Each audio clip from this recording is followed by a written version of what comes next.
what the Church of Scientology is so afraid of. This is SPTV. SPTV is what Scientology is so afraid of. Here we are. We are all filming from remote locations. This is wild.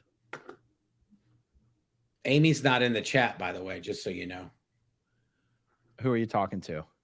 Oh, to you. I thought it was in one of the descriptions. I took it out of mine, but oh, did I in one of the descriptions for the yeah, that's fine. I edited it.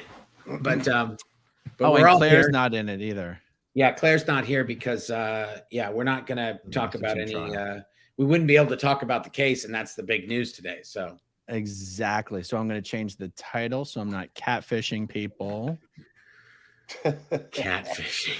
I'll tell you what, Mark, do you want to be the person who stars the supers and the questions? Absolutely. I'm all over it. Okay. I've already started some already. Fantastic. Okay, so guys, let me give you real quick the highlights from the day. First of all, opening statements finished by the prosecution and the defense with about 20 minutes left in court, and then Jane Doe 3. It's weird. In court, they are allowed to identify the women first name, last initial, except one of the Jane Does is first initial, last name. But I think just out of good form, we still call them Jane Doe 1, 2, and 3, right? Right. Yes. Yes, okay. we do. So Jane Doe 3 was up first. And actually, there was a whole thing. Actually, I didn't even say this on the update that I just did. At the end of the court, so with 5 minutes left to go with court, 5 minutes of court left to go, judge dismissed all the jurors and everybody. And Sean Hawley was trying to get it postponed again because the prosecution has changed the sequence of the people testifying. And and this was said in open court, so I can say it. They said Claire is testifying much earlier in the case than Sean Hawley thought. And Sean Hawley actually said something. This is breaking news, everybody. Sean Hawley will be the one cross-examining Claire. She will be the one cross-examining Jane Doe 3. And she will be cross-examining Dr. Ziv, the expert witness about, I think Dr. Ziv is the one who's testifying about how victims of trauma of this nature can act in non-intuitive ways after the trauma. Right. They had said earlier, especially if they're Scientologists. Yes, they had said earlier that Cohen would be handling the cross-examination of the Jane Does. So that's a change. Okay, first thing that happened when court even before court started, I was on the 9th floor, ready for everything to begin. Leah arrived. I went in to go give her a hug. This tall, strange guy walked up and said, "You've been served," and threw an envelope at her. What? Yes. And she's like, I didn't touch it. And Leah had an attorney with her, and she had a bodyguard with her, and she had another friend with her. And everyone's like, don't touch the envelope. Nobody touched the envelope. And then one guy's like, well, technically, I can just pick it up and throw it in the trash because I got nothing to do with it. It's just an envelope lying on the floor. And so anyway, Sean Hawley was serving Leah with papers that would prevent her from being in the courtroom for opening statements, amongst other things. So anyway, the attorney took it right to the court, got it quashed right away. And so Leah went into the courtroom as expected. And then before the proceedings even started, Sean Hawley got up to argue to the judge why Leah Remini should have to leave and why the Jane Doe's personal attorneys should have to leave. So right away, it got started on the wrong foot, and the judge was not having it, not interested, didn't appreciate the time-wasting arguments they were making. So anyway, it was exciting right from the get-go. Okay. And then, okay, so yeah, Leah got kicked out. Sean Hawley tried to get the Jane Doe's lawyers. Yep. Well, she didn't get kicked out. She didn't. She stayed for the whole thing. Okay. Philip Cohen tried to get the judge to rule that the Jane Does can only be referred to as accusers and not as victims. The judge told him to stick it up his ass. So I got to tell you, one of the I imagine she didn't use quite that language. Oh, it was only slightly nicer. It was only slightly nicer. Let me tell you how much friction there was here. During Cohen's opening statement, there were 16 sustained objections. On the prosecution's opening statement, just one. It's unbelievable. Absolutely unbelievable. And how many times did the defense object in Cohen's opening? I Just mean, once. in Mueller's opening, they only Just once. objected once and it was sustained. Yes.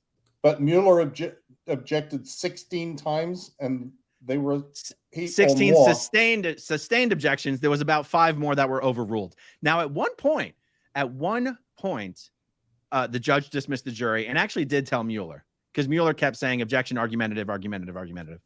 And also Mueller, the Cohen kept quoting the testimony in the previous trial in his opening statement. And the judge had to tell him over and over again, stop quoting the previous testimony.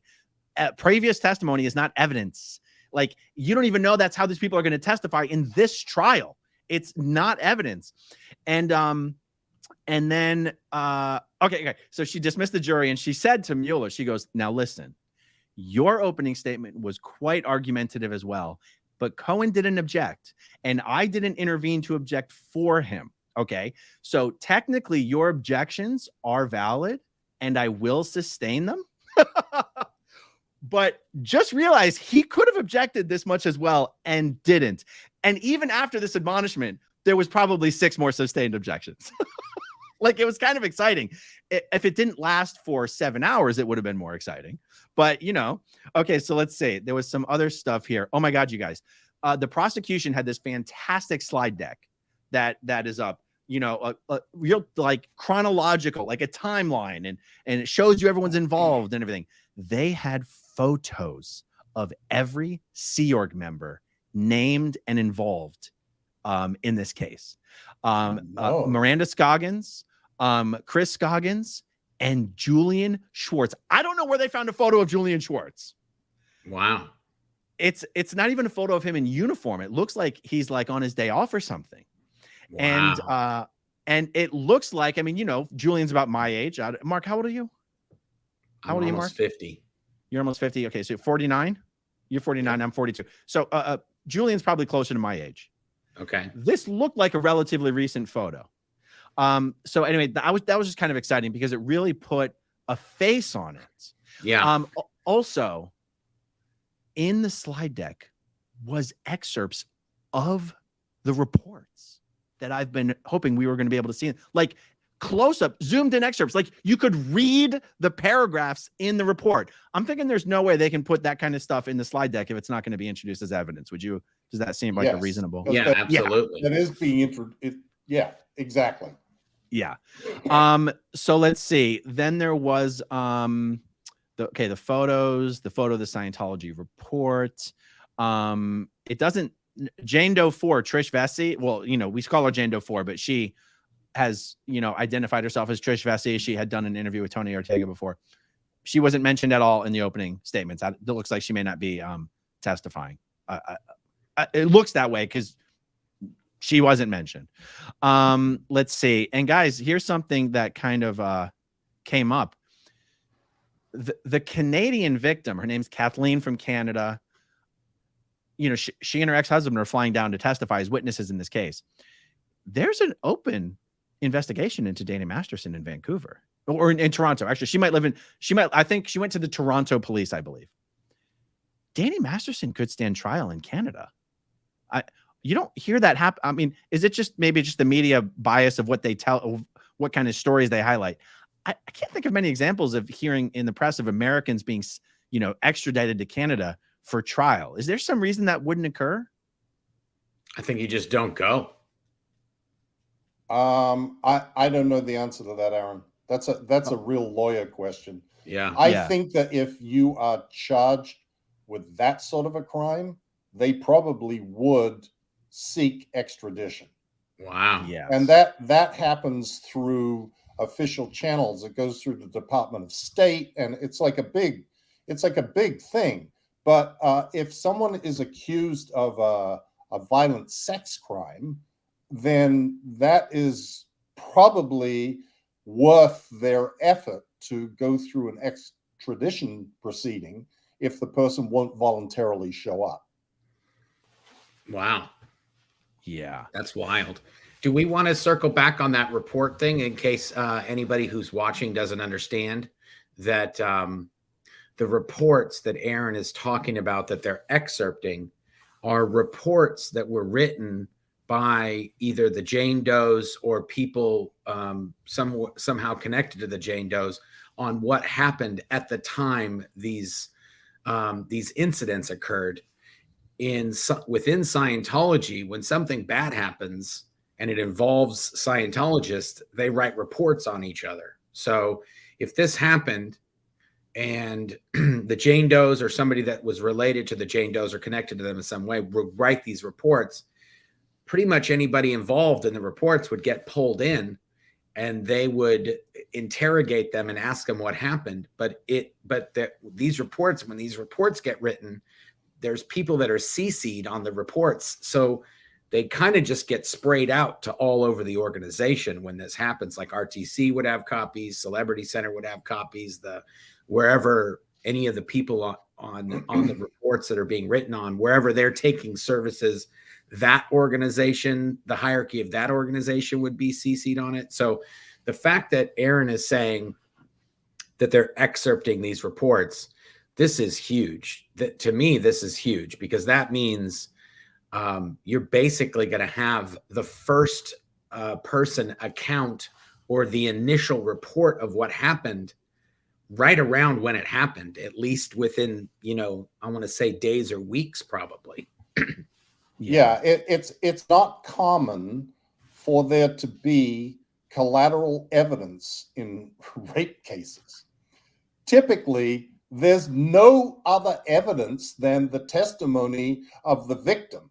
And maybe there was someone else who had some sort of information about the person who was being accused of the rape, character style, but you just don't, this is not a crime that occurs usually in public where it is witnessed by anybody else. And usually people aren't writing reports about what happened. Yeah. And they're not being pulled in by the chaplain and the ethics officer and the auditor and the CS. By the way, was Angie Leclerc's photo up on the board, Aaron? Her name was never mentioned. Angie Leclerc has literally vanished from the face of the earth since the Denny Masterson case became a real thing. Yeah. Wow. She's probably for those who don't know, Angie Leclerc was the senior case supervisor at Celebrity Center who oversaw all of the auditing, saw all of the reports, and was an integral part of whatever happened at any time at Celebrity Center, which was important. Yeah, you know what I want to say, though, also, Angie knew one of the Jane Does very, very well as well. Did they go to school together? Yeah, we all did. Yep. Right. So that's also kind of weird that Angie, she's connected to both people in a weird kind of way. The fact that Scientology will literally ship witnesses out of the country is something. I just wish there's something the authorities could. I mean, it doesn't get more obstruction of justice than that. I mean, I'm sure there's other egregious examples of obstruction of justice, but it's just so obvious. It just seems like they're just flaunting it in the face of the authorities. Like, what are you going to do? I dare you to do anything about it. Is there really nothing? Is there really nothing that can be done? You have to.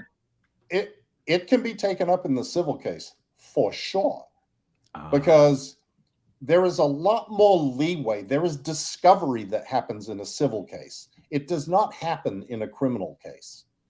You don't get to depose people and ask them, the people that are around, you can ask them, so where did Angie Leclerc go? I don't know.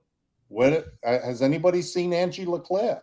Does anybody know where Angie Leclerc is? I mean, and, when you get, who knows what's really going to happen, but it's something that I think will get a lot more airtime and a lot more play and coverage in a civil case than it will in the criminal case, because there are a lot more restrictions on what you can do and what you can say and what inferences can be drawn from things in criminal law than there is in civil law. Interesting. Before I forget, Aaron, tonight we have for giveaways. We have giveaways. It's Monday, guys. That's what I was going to ask you. Yes. So what are we giving away, and when are we doing it? We have a bobblehead. We have an SP bracelet. We have a Xenu outfit for a bobblehead. Oh, wow. And we have one slightly scuffed copy of Mike's book signed. That's what we have. That's what slightly scuffed. It was slightly jostled heavily in shipping. It's when I was sending readable. Them out to you guys, I got it. It's perfectly readable. It just that's the outside of it is just very aggressively handled mid transition. Yeah. Speaking of people being on the run from subpoenas, I had speculated, and I'm going to correct something I said earlier in the week. One of the things that Tony Ortega had kind of broken the news or rebroken the news that the grand jury that is investigating Scientology and Danny Masterson regarding obstruction of justice is still ongoing. And remember, Lisa Marie Presley had specifically named David Miscavige as the person she reported back to after she attempted to obstruct justice.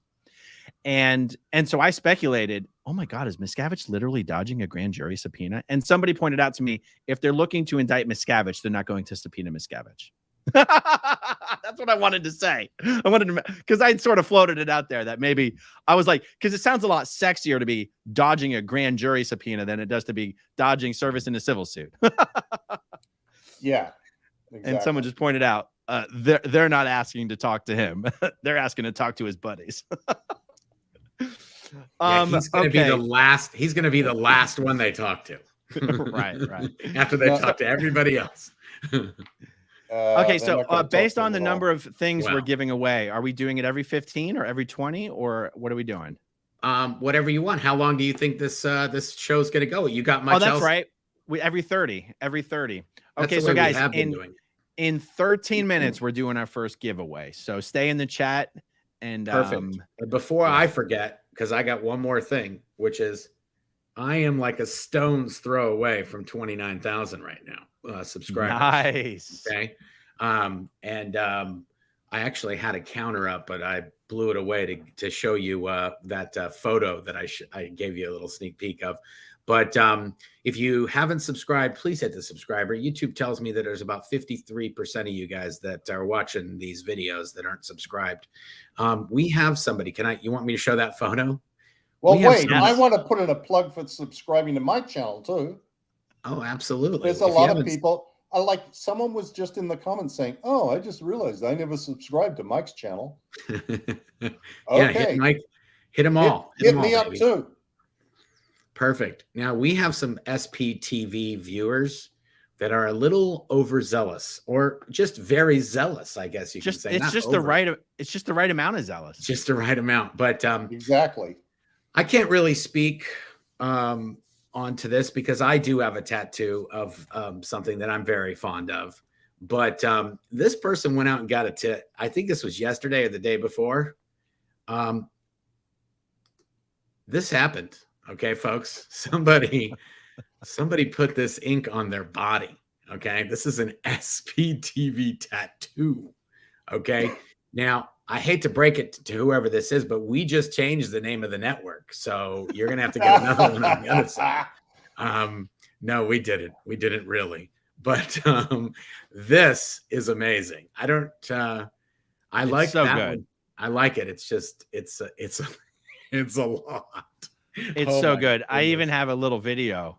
They sent a little video as well of it getting done.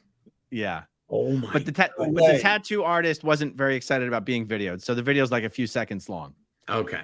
But still, is so amazing. It's pretty badass. And I got to tell you, I'm a sissy when it comes to the pain and the needles and everything, and I also don't love the idea of permanently putting something on my body. But I might be convinced to do it if it's small. Yeah, do another one. I don't have one. That's not mine. I might be convinced to get one. You could put it on your finger, and then when you just, when you put your finger up, there's a little SPTV on it. There you go. There you go. I'm not sure how the algorithm's going to deal with that, but I think you got some big advertising space. like Right here? right here. Yeah. Yeah, you got a lot of forehead to wash up there. You can Yes, yes, yes. wow. Okay, so 10 minutes until our first giveaway. Let's start tackling some questions. How about it? Absolutely. Alrighty. I've started them up Okay. for you. Oh, we're Okay, already so up to 3,000 concurrent chats too. hey, 3,500. Was it 3,400 or 3,500? That was our record. I forget. It was 35. 35. Okay, we got to break 35. Yeah. Okay, so Joe Trapp wants to know, do body thetans attach themselves to the next poor sap? If so, wouldn't this just be dumping problems on others and not saving the universe? It's a great question, but go ahead. Okay. The answer to this is when, and this is the theory, when the BT blows, when you get rid of a BT, you have cleared them. And they are no longer body thetans, which are lesser thetans that are incapable of existing by themselves and have to attach to a bigger thetan. So no, they're not going to go off and attach themselves to someone else. They're going to go off and find their own body. Okay, so it's not like kicking the can down the road. They sort of float off into the ether and they're good now. They're free. Yes, that's the Okay. theory. With one question, they become clear. Who are you? Amazing.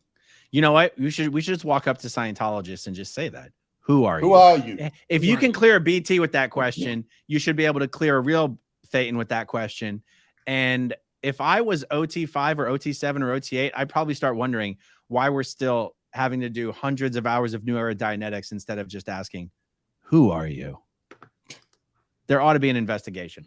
Okay, the Duchess of Chug says, this is a great question. What is the difference between a squirrel and an SP? And did I just hear there was more than one kind of SP? By the way, hello to all the squirrels and SP out there and SPs out there, and hello to OSA. Mike, what's the difference? Really, there isn't. You can be an SP without being a squirrel, but you can't be a squirrel without being an SP. That's what I was going to say too.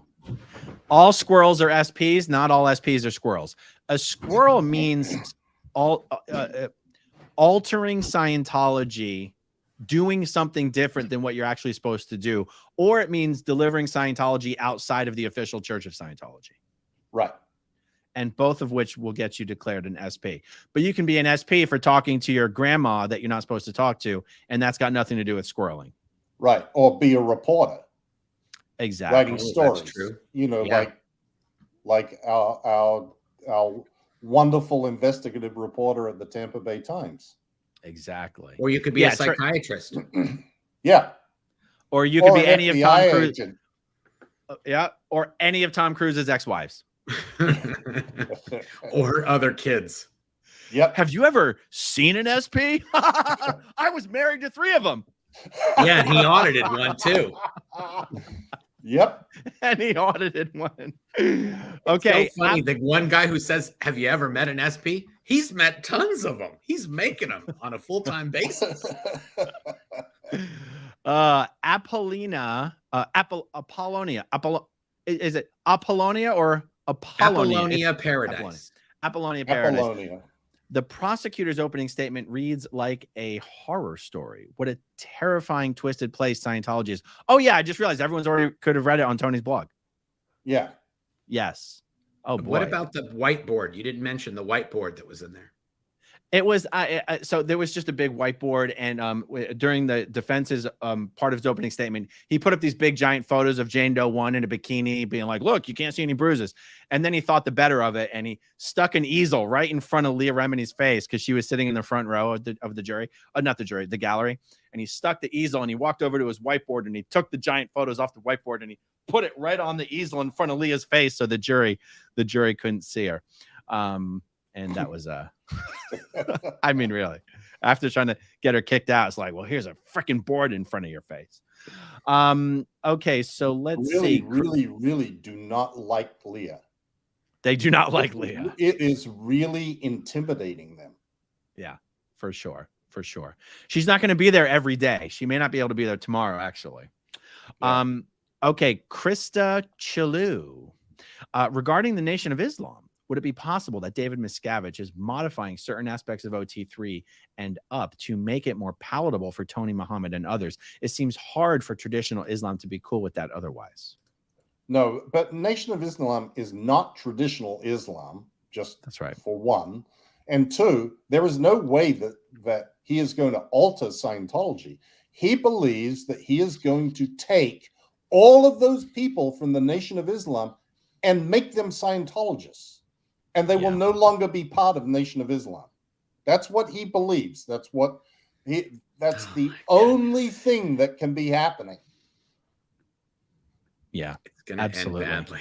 And you know, on one of my streams, I brought up a comment, and I guess I want to correct it. So you get conflicting statements on whether an honest to God Muslim would consider the Nation of Islam or members of the NOI to be Muslim, and the answer is no. And here's why: a Muslim believes that the Prophet Muhammad was the last prophet.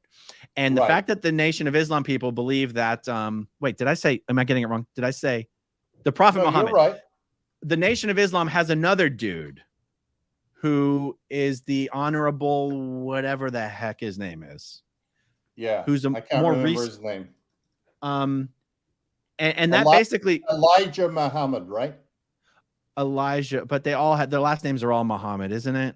Yeah, Elijah something or other. Anyway, he was basically the founder of the NOI and considered himself a prophet. And the Nation of Islam consider him a prophet.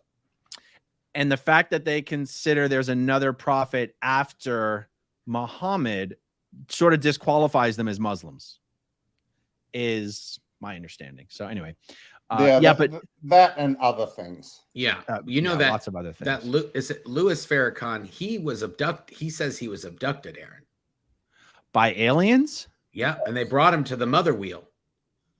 That's the ship that's floating over the earth that's going to pick all these guys up when the time is right. Do you want to know what I find? I'll use the word funny. Nation of Islam has more members than Scientology. I know. That's true. Yeah, that's definitely true. And you know another thing, Aaron, I figured it out. I did the math. If you say Scientology had 100,000 members in 1980, and that's pretty much when L. Ron Hubbard kind of stopped being really involved. It was kind of moved off into the hiding place for the last 5 or 6 years. If they had 100,000 people in 1980, and you pick one figure, which Scientology believes that 2.5% of everyone are SPs. Everybody, 2.5%, they're all SPs. That's what L. Ron Hubbard said. If you take 100K and you just take 2.5% off every year, you get to right where they're at right now. Just every year, you just take off 2.5% from 100K. You come up with right around now. I did a whole spreadsheet. I did a whole Google sheet on it, figured it all out. They're right in between. I want to say it's like around just under 30K right now. That's where they're at. If you just take 2.5% off every year from 1980. Interesting. So I think that really is like our curve. That's I don't know what you call it. That's the SP curve. That's the SP curve for Scientology. 2.5% every year. The attrition curve. So Mike, I listened to your guys' chat where you guys were talking about the NOI stuff, and someone asked you this question, and you made the point that, first of all, there's no way they're making a special version of OT3 for Tony Muhammad, and that you said once Louis Farrakhan, I don't know how he wouldn't already know it, but once he realizes or figures out that Scientology is trying to just full on poach his members and convert them, and some shit is going to go down. I know. It's not going to be pretty. No, I don't know. I mean, I don't think that he's the brightest bulb in the chandelier. I think I like David Miscavige, he's self-absorbed. He believes what his sycophants tell him. His sycophants are telling him, everything's going great. The Nation of Islam is doing wonderful. And so he doesn't pay much attention to this sort of stuff. But sooner or later, it's going to happen. And it's going to be catastrophic. And Mark is starring and I'm starring. I'll stop Mark because I'm unstarring what he stars, and then I try to star it again. We're and he literally- unstars it, and it's going off and on. That's what we're laughing about. I know. I'm looking. I'm like, okay, who What the- keeps Okay, unstarring? stop doing that. I'm starring? I'll stop. I'll leave it all to you, Mark. He I'll leave it Guys, all we're to at you. 30 minutes. It's time Oh. for our first giveaway. Okay, So- who's doing it? I'll Well, do I the think- first one. Yeah, oh, I'll Aaron, give yeah, away- you're first. Yeah, Mark is I'll give- last. I'll be in the middle. well, you can also Well, give well, away. there's going to be, we're going to get more than one. So we'll do. Okay. So Well, I'll my- do the first one. Mike can do his book and Yep. the Xenu outfit for the bobblehead. Okay, cool. You do the bobblehead, and I'll do the SP bracelet. So guys, this is how we're doing the giveaway. You got to the live chat. You got to burn up the live chat right now. I'm going to randomly select someone commenting in the live chat. I'm just going to click in 5, 4, 3, 2. I'm going to click. You got to put your comment down. Come on now. Here it goes. Here it comes. All right. Patty Gomez is the winner. There you go, Okay. Patty Gomez. So the question really is, without Claire, how do we do this? They have Oh, to just- email Claire. Yeah, they just email her. Okay, all right. And they just say, "Hey, I won, Patty Gomez." You can screenshot this if you want, Patty. Screenshot the It'll be in video. the replay. Oh yeah, she can take a Yeah. screenshot. Yeah. She can take Okay. a screenshot that says Patty, and yeah, you win, Patty. You want We your also SPTV, you get it. Guys, we also we've just set. clicked over 3,600. We just did. Yeah, we're 36. 3606. We should get 3636 since we had 3535. But we're down to 3600 now all of a sudden. Amazing. Yeah, and Amazing. we got a lot of super chats and a lot of questions I've starred too. We're up to 50. All right, we're gonna rock and roll. Tim Smith wants to know if some public PC in routine auditing came out with clear cognition or other random OT stuff, what would happen? Sec checks until the end of time? Would the auditor even notice? High fives? Instant PTS? I have an answer. Go ahead, Aaron. If you spit out the clear cognition, they're going to write it down. And then later on, when you're ready to start Dianetics, they'll do an interview. They'll find out what's going on. And they'll determine whether to give you Dianetics or whether to let you attest to clear. But in the normal course of auditing, it doesn't matter whether you're clear or not until you get to new era Dianetics, which is like almost halfway up the bridge as it is. Now, if you just started spitting out, well, there is no OT cognition stuff because it's just all about getting rid of BTs. But if you were in session and you started talking about BTs and stuff like that, you'd be getting sec checked pronto to find out what squirrel information you're reading on the internet, because you're not getting that information from anybody else. They're going to want to know, are you talking to who they're going to want to know, where did you get the information about BTs? And if you just said, oh, I remembered it from a past life, you're probably going to get 100 hours of sec checking until you stop saying that. So, okay, that's my answer on that one. Good answer. All right, Michelle Carpenter, Mark and Aaron, I emailed you guys a Keebler shoop if an AI generated image can be called a shoop. Uh-oh. Mark's got a rule against AI generated images. Mark, your mic is muted. Sorry, I don't like the AI ones, and they're all portrait. So I just stop. If they say AI, or they're all the same too. They have this creepy look about them. AI David Miscavige is creepy, and I don't like it. And so I'm not looking at those anymore. If you're sending them to me, I'm probably not seeing them, because Claire filters a lot of what gets sent to me, and she knows I do not like seeing those. They creep me out. Guys, I'm trying to find that. out what the best platform is to create AI generated images, because I want to be able to use them for my thumbnails. Like, show me an AI generated image of Danny Masterson being hauled away in handcuffs. I don't have any photos of that, but I'd like to have a thumbnail of something like that. So email me, or, show me a photo of Tom Cruise singing happy birthday to David Miscavige. That would be hilarious. Yeah, that's true. Actually, they had that big birthday party for Tom. Has Tom ever come to a birthday party for Dave? I'm sure. I'm sure. Yeah. I'm sure he's had birthday parties for Dave. Yeah. Just we weren't invited. Yeah. So, That's not a Seor privy. All right, not privy to that interaction there. There you go. Okay, Barb. Oh, Barb is back. So, lawyer person Holly is cross-examining Claire. Should we start planning for her funeral now? That is like bringing a crayon to a newsy fight. Oh, I don't even think I finished my story. Sean was complaining that she now doesn't have enough time to prepare for Claire. And the judge was like, sucks to be unprepared. Actually, what the judge said is, if you've I'm paraphrasing, if you feel like you didn't have an opportunity to do a good enough job the first time around, I'll make sure they're available so that you can call them back to the stand when you think you can do a better job. Is pretty much exactly what the judge said. Wow. Okay. So, yeah, man, she is no nonsense. Okay, Chi-Town native. Question. So, do you think the trial will be more intense with how today was and with those that showed up than the previous trial? He's going down. When you say more intense, I'm guessing the first trial was pretty intense. I don't have anything to compare it to. So, Chi-Town native, I'm guessing equally intense. Oh, the judge also said, I'm not doing any more sidebars. She said that. She said, we're not doing any more sidebars. So you're going to be reprimanded publicly. And I'll send the jury out every single time if I have to. And she said this. She said, and believe me, they're going to know exactly why they're being sent out. I was like, God damn, she takes no shit. That's what she said. And she said it almost like that too.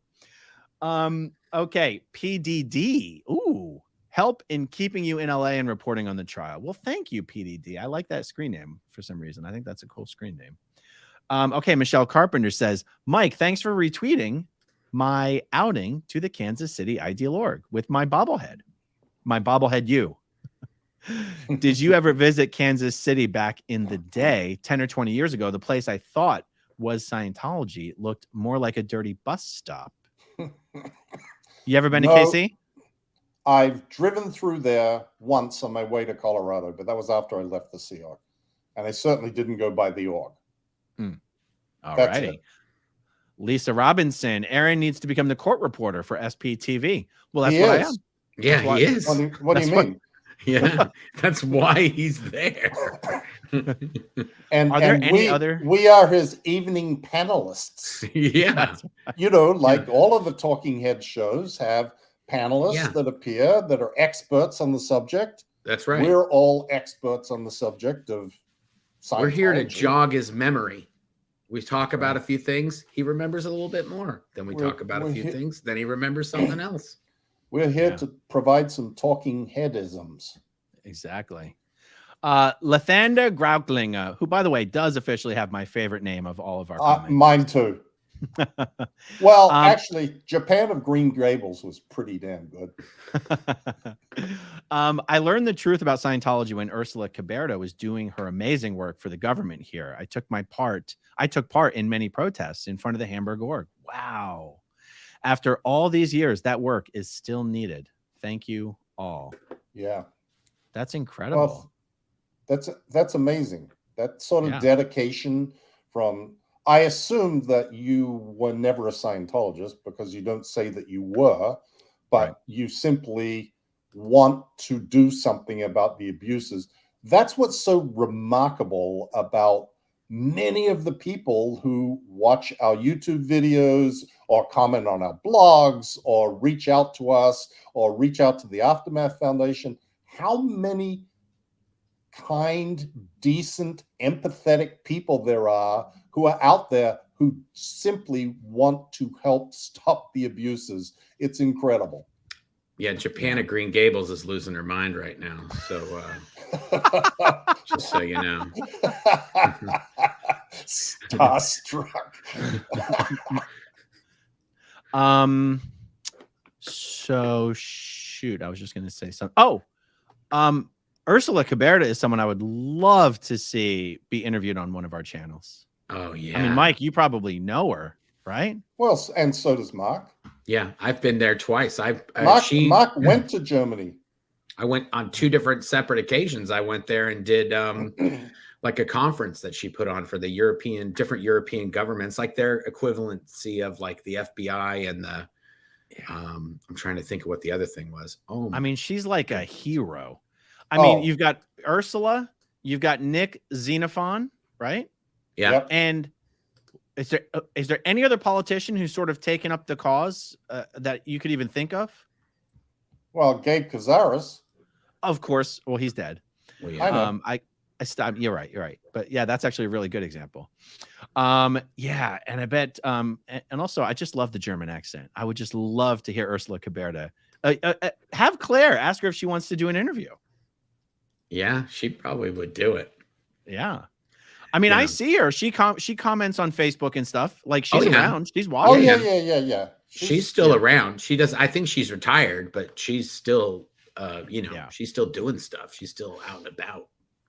Okay, Murway's asking, question, is the judge more informed regarding Scientology this time round? I'm trying to understand why she's more vocal this time round, retaking no crap. Well, remember, Scientology was pretty much kept out of the first trial. So it's not how educated the judge is. I get the impression she's educated on it. I mean, in the pre-trial hearings the first time, there was a lot of Scientology stuff going on when they were trying to, figure out whether they were going to have Scientology enter in or not. I guess what I'm saying here is there's really not much to compare it to. And I just think that, it's the second time around. So I don't think her not wanting to take crap has anything to do with how educated she is on Scientology. It's just like, let's just cut through the bullshit and get a good trial done here. Yep. Okay. And I think she has been pretty tough since the first reporting I ever saw about how she was dealing with this case. Yeah. I don't think she's messed around ever and has been very forthright, very direct, very clear about what her intentions were. I think that why Scientology was not included in the first trial or was restricted and limited so much in the first trial was her feeling that was what the law required. I just don't think that she's being duped by anyone. Yeah, I agree completely. Okay, Denia Lenz says, my first time able to catch a live and my first super chat. So much support to you guys. I've been following and reading on all of this for years. Fantastic. Welcome to your first live stream. That's why we keep doing them, man. You know, people are always on every stream. There's someone that's able to join for the first time. Yep. Okay. Yeah. Michelle, now we're up to 3778. Wow. We might even hit close. 4K. I think we're going to hit 4K, guys. Michelle Carpenter, want a costume for my Mikey. Okay, creepy. Sorry. She must have made that super chat while we were doing the giveaway, I'm guessing. Maybe. There was a bunch. There was a lot that came in from there. Yeah. Dalton Carter says, just a couple of hotel homeboys. Oh, well, it's more than a couple. Yeah, it's all of us now. It's three of us. Okay, so OBG Foster says, hey, Aaron, were you wearing your black shirt in court? If not, maybe that's why that guy didn't recognize you. I was wearing the black shirt in court today. Okay. Oh, by the way, the courtroom is massive compared to what I was expecting when I heard it only holds 30 people. It's like a cavern. I mean, it's big. It's a real courtroom. I don't know what I was thinking. Okay, Youth Canoe, which is always, this name cracks me up every time I see it. Do you think Laura Prepon is in support of Danny? I don't. No idea. I doubt it. Didn't she say she wasn't even a Scientologist recently? Yeah, she bugged out on the first trial. She was distancing. Yeah. She was trying to no, I don't think so. I don't think that there are a lot of women who are fans of Danny Masterson. No. I also suspect that any women that knew him might have known, knew him enough, might have known. That's what I mean. There was something going on over there that already wasn't cool. Yeah, DJ Donkey Punch should have been a bit of a giveaway. Yeah, that was definitely not that didn't age well at all. And every time he would do public interviews, like as a celebrity, talk show or whatever, he'd be talking about his balls or naked pictures of Ashton Kutcher. It's like, what's wrong with you, dude? Like, you're just a fucking weirdo. Okay, Cloud, I mean, even some of the photos that he tweets are obscene, like babies with massive schlongs. You're like, what's wrong with you? You know? Okay, Cloud, to the well-organized mind committing suppressive acts is but the next grand adventure. How poetic. I feel like this is on something, but I don't know. I grew up in a cult. Okay. Kit White. Hey, Aaron, I understand you've been busy, but were you able to show Mark and Mike the SP bunch? Oh, is that like a video with all of us in different squares? If it is, I haven't seen it. Kid, I don't know what you're talking about. Someone I think made reference to something that they had made. Kit, you must have emailed me something that I haven't seen, is what I'm guessing. So sorry about that. I'll keep an eye out, or just send it to me again. It's probably the best thing to do there. Yeah.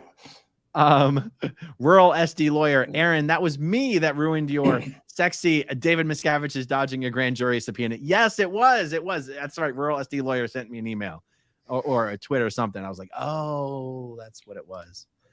What are you doing? Sorry, I didn't mean to do that. All right. Tarkina, you're up because Mark clicked you. Joined late, watching on 1.25x. Mike, you need those blue LEDs so you all match. Love catching my SPTV folks. Well, my blue LEDs are waiting for me at home. Well, don't you have something behind you?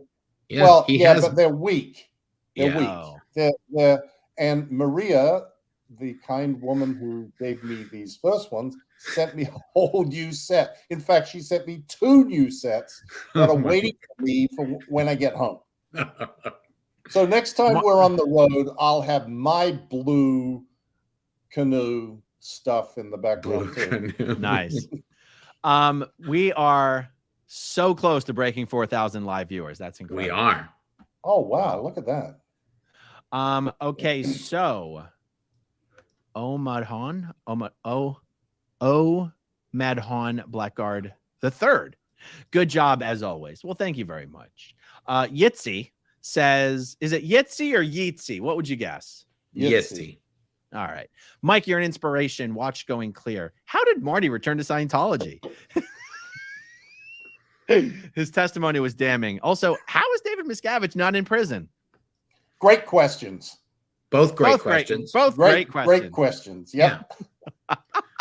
Marty did not return. He just continued working for them again in regards to talking trash about us. That's it. He didn't go back. He doesn't have a desk. He doesn't have a 3 basket in, out, and pending. He's not wearing a name tag that has a Scientology thing on it. And how David Miscavige is not in prison is because he has very good lawyers that have been keeping him out of there for a while. And he hides. Yeah. And yeah, he does, you know, and Leah touched on this. I don't know if it was in her, I think it was in her book, and she talked about it a little bit, about how she went to Tom's house. They played hide and go seek at Tom's house. And I think that maybe that's what Dave and Tom do when they're together. They probably just practice hide and seek. And that's when the cops come, he's going to have a nice little hiding spot and they're never going to find him because he's been practicing with Tom all this time. They probably hide the seek and hide the salami. Oh my goodness. What?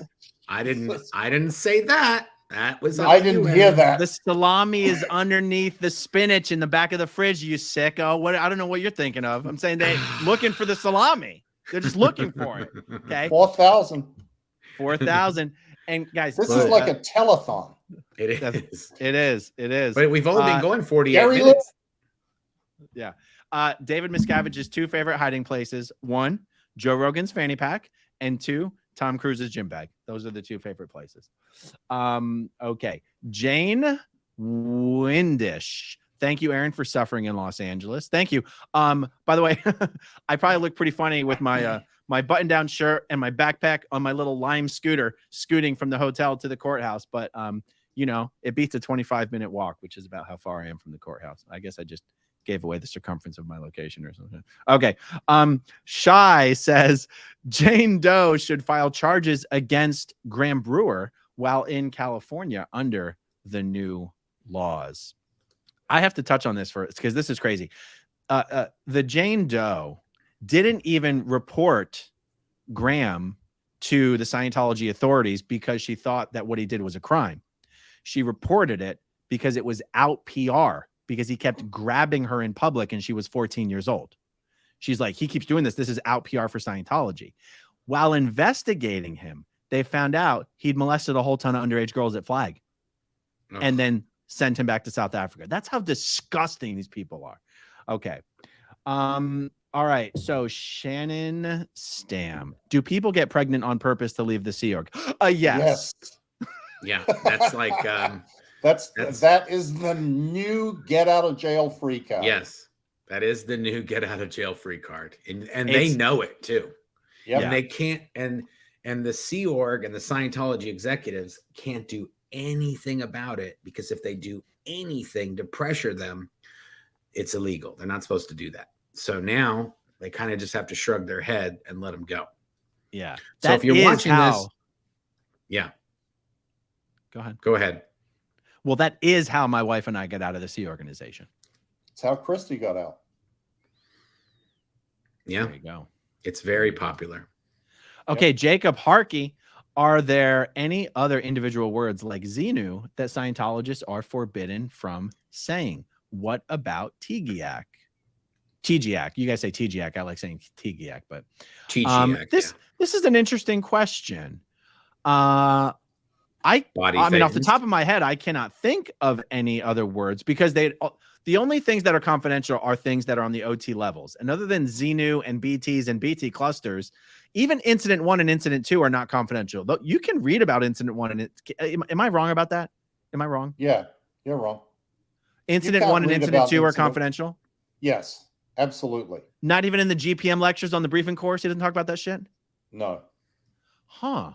Okay. No, the briefing course was in the 60s, Aaron. He didn't discover the Wall of Fire until 1967. I don't know about that, Mike, because I've heard of Incident 1 and Incident 2, and I never heard about any of the other stuff. Well, I'm telling you, Incident 1 and Incident 2 are part of OT3, which was discovered in 1967. The briefing course happened between 1961 and 65. So they're not in, but there is a whole bunch of other stuff about GPMs and, sort of a description of body thetans all the way back to the 50s, when they were, he was talking about these entities that infest people. And so, but the only other thing that I know, Aaron, is BTs and clusters. You can't talk about BTs and clusters. That's not words that you can use, but I'm not sure that there's anything else too much. Well, it sounds like you're saying Incident 1 and Incident 2 would also be confidential words. It's just that they don't mean anything to anybody. Incident 1, like for a Scientology, they probably would be considered confidential, but they sort of have no meaning, because there's incident this, incident that, history is full of incidents, and there's incidents all over the place. And that word is used more commonly. So that's Incident 1 and Incident 2 are sort of meaningless statements to Scientologists. But technically, if you were someone who was OT3 and you started saying to people who were not OT3, let me tell you, there is this thing called Incident 1 and there's this thing called Incident 2, you would be in ethics. Yeah. And for those who are new, or those who are just tuning in and you don't know what TGAC is, that is what L. Ron Hubbard stated was the original name for the planet that we live on, called Earth. L. Ron Hubbard said that used to be called 75, was it trillion or million? Million. 75 million years ago, this used to be called TGAC, and that Xenu put a bunch of thetans in volcanoes, which didn't exist 75 million years ago. And those are where the BTs got cooked. And then they flew out of there and they attached themselves to us, even though we weren't here 75 million years ago. And they were floating around until humans started. Were the BTs, were they just chowing down on dinosaurs this whole time before we showed up? Well, that's always been a sort of a question that I had. Like what? They're happened timeless. between Time doesn't exist for a Thetan. Time doesn't exist. 75 million years and, whenever people showed up here. Yeah. Like whole Thetans, not body Thetans. When did the big Thetans show up? That's what I want to know. Yeah. I don't know. But also, if there was a certain amount of BTs, like let's just say there was 1 trillion BTs, and they only had so many people to stick to, how have they been? Does everybody have tens of thousands of them stuck to when there's billions of people now? Well, they're thinning out. They're thinning out. Oh, you're saying so? Like they're jumping. They're jumping. Yeah. So like it takes us like a real industrious Scientologist who audits. How many times a day are they supposed to do that OT7 nonsense? Six times a day, and they're getting rid of tens of thousands of BTs 6 times a day. By the time another 10 years from now, supposed to be clear. Who's maybe all those BTs are supposed to be clear. Yeah. When they leave, they're supposed to be whole Thetans, big Thetan. Look, don't try and make sense out of this, Mark. Maybe all the heat being generated by all the BTs blowing is what's causing global warming, and we need to shut Scientology down to save the planet. It's like cow farts. Aaron and Jeff Augustine did a video, and it might have been from a blog post that Jeff did, but he broke down the logistics of how many Thetans it would have to get from wherever Xenu's galaxy was, and how they brought them to Earth, and how many planes, like how many could fit on a plane. And it is the most ridiculous thing you'd ever work out, but it would wouldn't need Mark, 10 million planes to bring them here. Well, let's start from the fact that L. Ron Hubbard's entire story implies that this civilization had faster than light. These DC planes were able to travel faster than the speed of light because it took them like 60 days or 6 weeks or something. It was a very precise amount of time. L. Ron Hubbard said it took them to fly here from that other solar system. Yeah. And so L. Ron Hubbard can remember that Earth was called TGAC back then, but he can't remember the technology of the faster than light travel. He can only remember the easy shit. And that they look like DC-8s. That's the best part of all. They're capable of faster than light travel, but they have the aerodynamics of a 1952 plane. Yeah, exactly. Well, the other thing that's amazing about that is, think about this. These Thetans were frozen in a mixture of glycol and alcohol. Now, I've never really been able to understand how you freeze a Thetan, which has no mass, no location, no wavelength, no nothing. So how do you pull that off? But it was the bodies, the Thetans in the body. It was the bodies that were frozen. But here's what I wasn't able to figure out. Once he blew them up, he had these electronic Thetan magnets, which means ribbons. he believed in Thetans and knew about Thetans. Then why the hell did he transport their bodies halfway across the galaxy? Why didn't he just trap their Thetans to begin with? None of it. That's exactly what my thing was when Jeff laid out all the logistics. I'm like, he should have done that burn them up part. That should have been the first step. Burn them up. You don't have to freeze them. You don't have They're much smaller. Yeah. You can squash 10,000 of them into one little spot. The best part is no part. Just remember that, Lord Xenu. Okay. Just do the first thing first. That's right. Okay. I think we answered the hell out of that question. We sure. Dylan Gill wants to know, are we supposed to make up fake names on here? And the answer you can do whatever you want. You can do whatever you want. Some people do, obviously. There's an L. Ron Blubbard on here. There's a C.O. Bilf. There's a Eat More Pizza Now. I mean, you can do whatever you want. I don't think Panko is a real person's name either. Yeah. Or Weird Debbie M. Or this Amy one. Scobie says, or Japan of Green Gables. Yeah, Japan of Green Gables. Amy Scobie says, I was in Hamburg with Mark in 2010 for the conference with Ursula Caberta. She was. That was round 2 for me. Lathander Grauklinger, what happens to a BT caught under a tattoo? Ooh, especially under an SPTV tattoo. Wow. That's probably going to be a feisty one under there. That's a BT that'll never get blown. Yeah. in more ways than one. Todd Hodgson, keep up the good work, guys. Thank you, Todd. Deviant. Oh shit, we're at Outcast. 59:57 seconds. Yeah. Who's Okay, doing we're next? almost. Let's do this one, and we'll do the giveaway. So, Who's doing so this what are one? we doing? My book? No, we got a bracelet to give away next. Okay. Okay. Okay. If and when jury members are being intimidated by Danny Masterson and crew, are there any legal obligation on part of the jury to report it? If not, no, just no. Oh yeah, no, they're under obligation. Well, obligation is probably the right word. If anyone approaches them to talk about the trial at all or anything, they're definitely obligated to report it. For shizzle. Okay, so let me hide this comment. All right, guys, you know what to do. You got to blow up that live chat. I mean, you got to really let it. Who's rip. picking it? You are, Mark. You Oh, are. I'm okay, doing good. my book. You said you're doing Okay. the SP bracelet. Okay, All we're right. giving away an SP bracelet. I mean, and, there's 4,000 people in the chat. We should be seeing 4,000 comments per second. yeah, I'm still starring things too here. Okay. Let's do a countdown here. I'm going to get this real quick. There we go. Okay, so I'm going to spin this thing like the Wheel of Fortune. I don't want to land on bankrupt.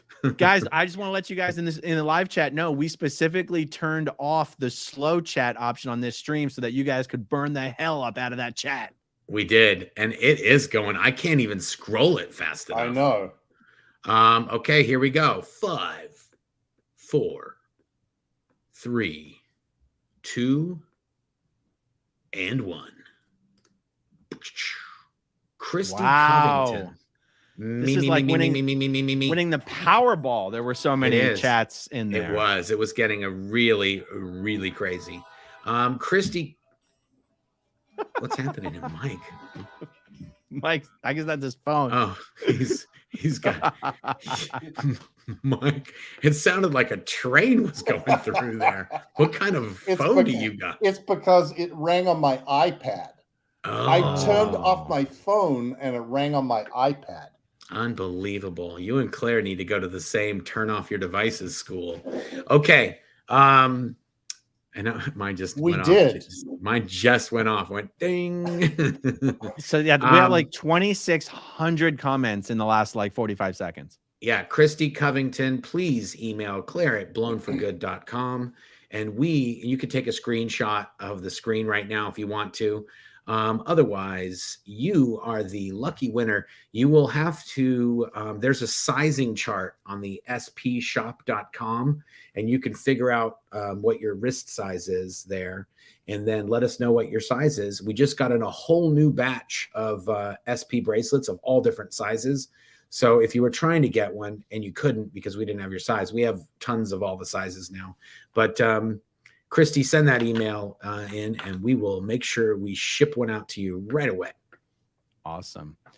Cool. Man, we're going backwards on the number of starred questions, by the way. Well, that's okay. That's okay. I just starred like 20 in the last 10 minutes. People have been, and there's a big one in there, Aaron. There's a big one. There's a very big one in there. Oh, shit. Ooh. Okay, hold on. How do you find the big ones?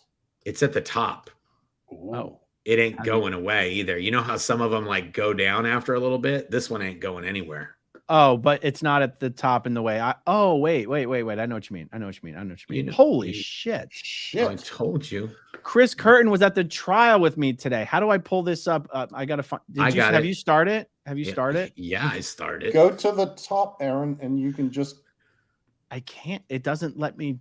If I click on that, I can see it, but then when I click on it, it doesn't I see. Nothing happens. It doesn't. I'll get it for you. I know where it is. Star it. I did. Holy tamale. Well, Mike could have unstarred it because he was unstarring the ones I was starring. So I didn't touch that. Okay. Well, I'll get it up. You keep going through the questions, Aaron, and I'll make sure it's there for you. All righty. Well, here we go. Sasha P. What's up with these aliens and wizards? Elijah Muhammad taught his NOI followers that over 6,000 years ago, the black race lived in a paradise on earth that was destroyed by the evil wizard Yaqub, who created the white race, the White Devils. Origin stories sound familiar. Does that origin story sound familiar to you guys? I don't get it. Well, it's just aliens and wizards. I mean, oh, the alien. Oh, I got it. yeah. Everybody has to have a good alien and wizard shit. Yeah. I mean, okay, so let's see. Teaching with Tula. Do you think that it's possible that Scientology exists on some level because LRH didn't get the psychiatric help he requested back in the day, leading to his complete disdain of psychiatry? Yes. 100%. He offered it to them and they dissed him. So he was like, okay, we're gonna compete now. Yeah. Well, and also, I wonder if on some level, because part of LRH's story is that he cured himself of what was wrong with himself. And so to an extent, if he had gotten the therapy that he was asking for, he wouldn't even be able to he wouldn't have even had this thing that he was going to pretend he fixed in himself with this thing he created. I wish I understood. And because even after reading Barefaced Messiah, I'm still not clear on how he actually, what actually happened there, that kernel of time. There was like a 2.5 year period between where he was asking the VA for therapy and when he published Dianetics. What exactly happened there? How did he sit down and write that book exactly? I don't even think that question was answered in Barefaced Messiah. Yeah, I don't think it was either, but I'm not sure that there is a good answer. He just sat down and made shit up and published it in a book. Exactly. Okay. So here's Chris Curtin. Chris Curtin was at Holy the trial today. Shit. That's the biggest super chat ever in the history of SPTV. Thank you, Chris. That's very generous of you. Chris says, that was so much fun today. Can't wait to be in the gallery again. Had to really control my face. Making M a quote of the day from the judge. Don't ever tell me to hold on. I feel like that was a typo. Had to really control my face. Making M a quote of the day from the judge. Don't ever tell me to hold on. So she said that. Oh, did I tell you the story? She said that. When Cohen was being argumentative, he was like, Your Honor, because they were talking over each other a little bit. Yeah. And Cohen said, Your Honor, hold on. And she goes, first of all, don't you ever tell me to hold on. Wow. Isn't she like the king of the courtroom? Like, you don't mess with the judge. You don't mess with the judge. So yeah, I think Chris is coming back on Wednesday. And guys, the courtroom was not full. Actually, even after, I've been asking people for a week to come on down to the courtroom and, as a show of support for the Jane Does. And there was a number of people there, but I'll say it wasn't full. So if you're in the LA area and you want to come on down, there's 4 days left in the week. Court starts at 9 a.m., ends at 4 p.m. You don't have to be there at 9. You can come in at any point. People were trickling into the courtroom all day, which I thought was against the rules, but apparently it's not. You can even come and go. If you got to do something, you could come and do something and then leave and then come back later. And it doesn't really matter. The other thing is that the only restriction is you just have to put your phone in one of these little yonder bags when you go in there. You still get to keep the phone. It's just inside of a bag that you can't get into. But exactly. Esang7 says, the other evening I was watching one of the previous live streams where Marc was in his deep, sexy ASMR mood. My husband came into the room wondering what the hell I was watching. Thank you for always cracking me up, y'all, especially you, Marc. Well, she spelled your name wrong. So there.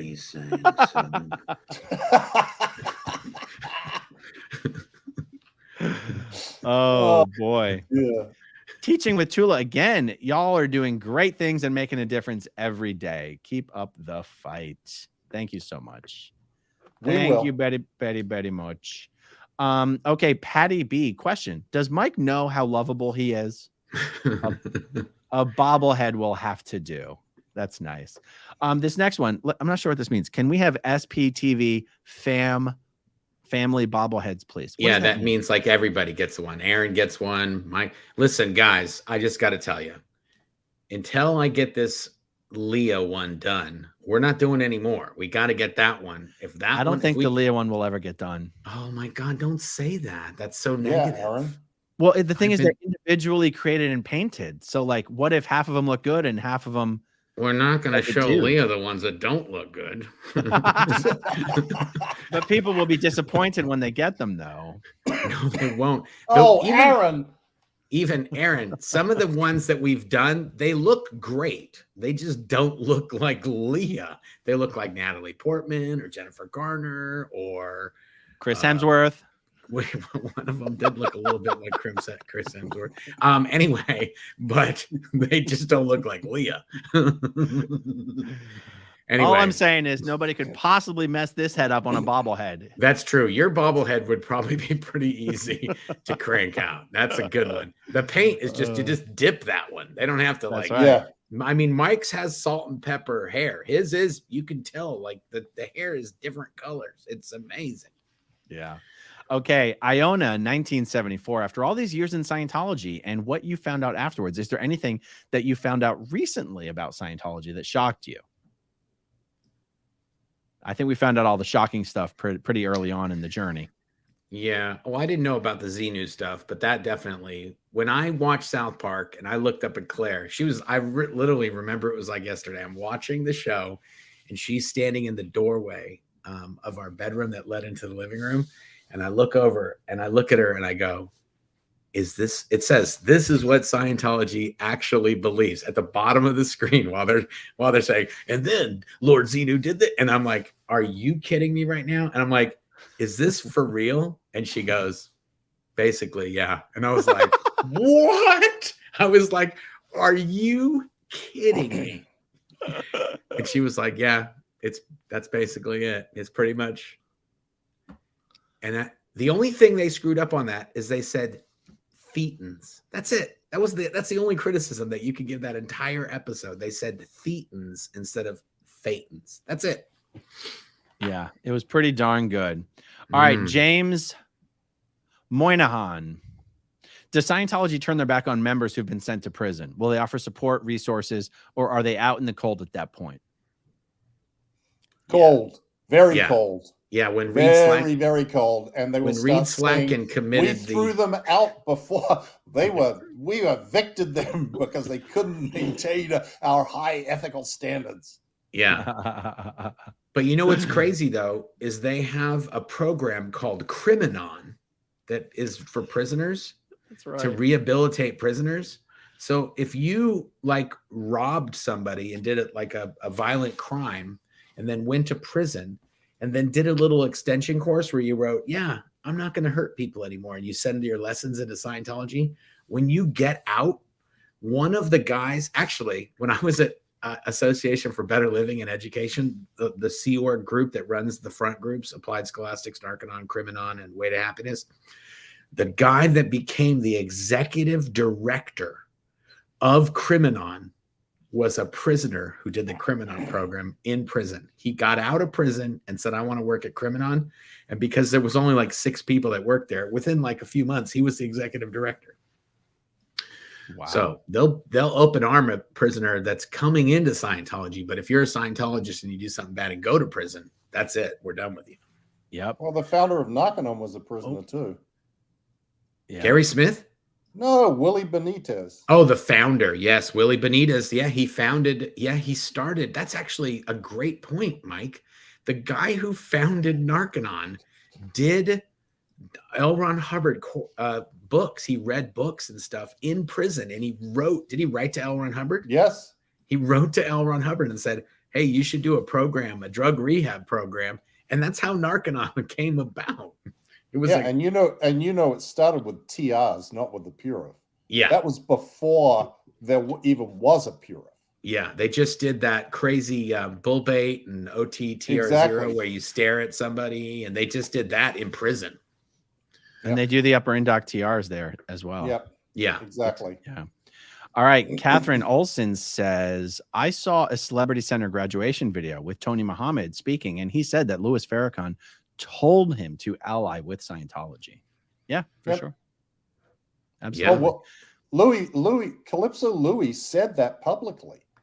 I mean, Calypso he gave Louis? us, that's what they call him. He gave a speech where he talked about L. Ron Hubbard and the this amazing man who was going to save everybody. I mean, it was crazy. Yeah. All right. Steve Britton says David Miscavige must be the world hide and seek champion. At least he isn't playing Find the Earring. Mm-hmm. Speaking of being the world hide and seek champion, on the flight over here, they were showing in the programming in like the Delta Lounge, they were showing World Championship tag, professional tag. Have you seen this? Have you seen this, Mark? You're talking about like tag your it? Tag your it. Yes. That's a sport now. It's a ring, and there's obstacles, and they're flying They through jump them. over things. I've seen it. You know what? Professional. You know what? This explains everything to me, Aaron. Because I couldn't figure out how so many people were watching us on YouTube. Now that you're telling me tags on TV, this is the best thing going right now. This show right here, or what we're in the middle of right now. How do you watch tag? Like, if you're not involved in the game, then why watch it? That's a game that you don't need to like know the outcome. You know what was on TV in the hotel last night, Aaron? Professional cornholing. Whoa, hey Mike, I don't know if you can say that on YouTube. You know, throwing the little things. Oh, you're talking about beanbagging. Oh, well, they call it cornholing. I know. Oh, take it easy, Mike. Take it easy. Don't bite my head off.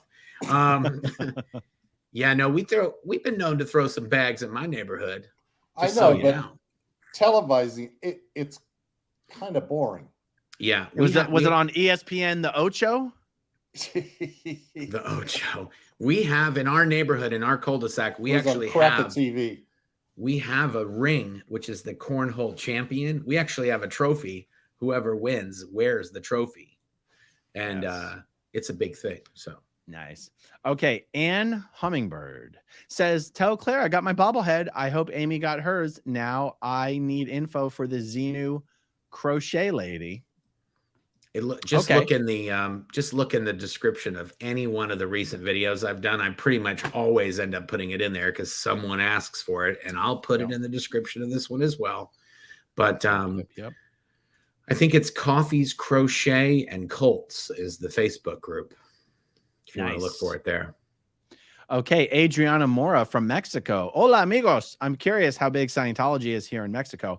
I've never seen someone enter their centers, and I live close to them. Regards.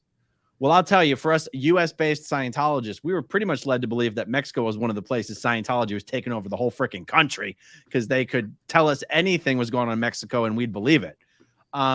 There's like, I don't know, 5 or 6 or 7 orgs in Mexico, and they're all sort of moderately sized. But for all I know, they're tiny, and we just always thought they were doing good. I don't know.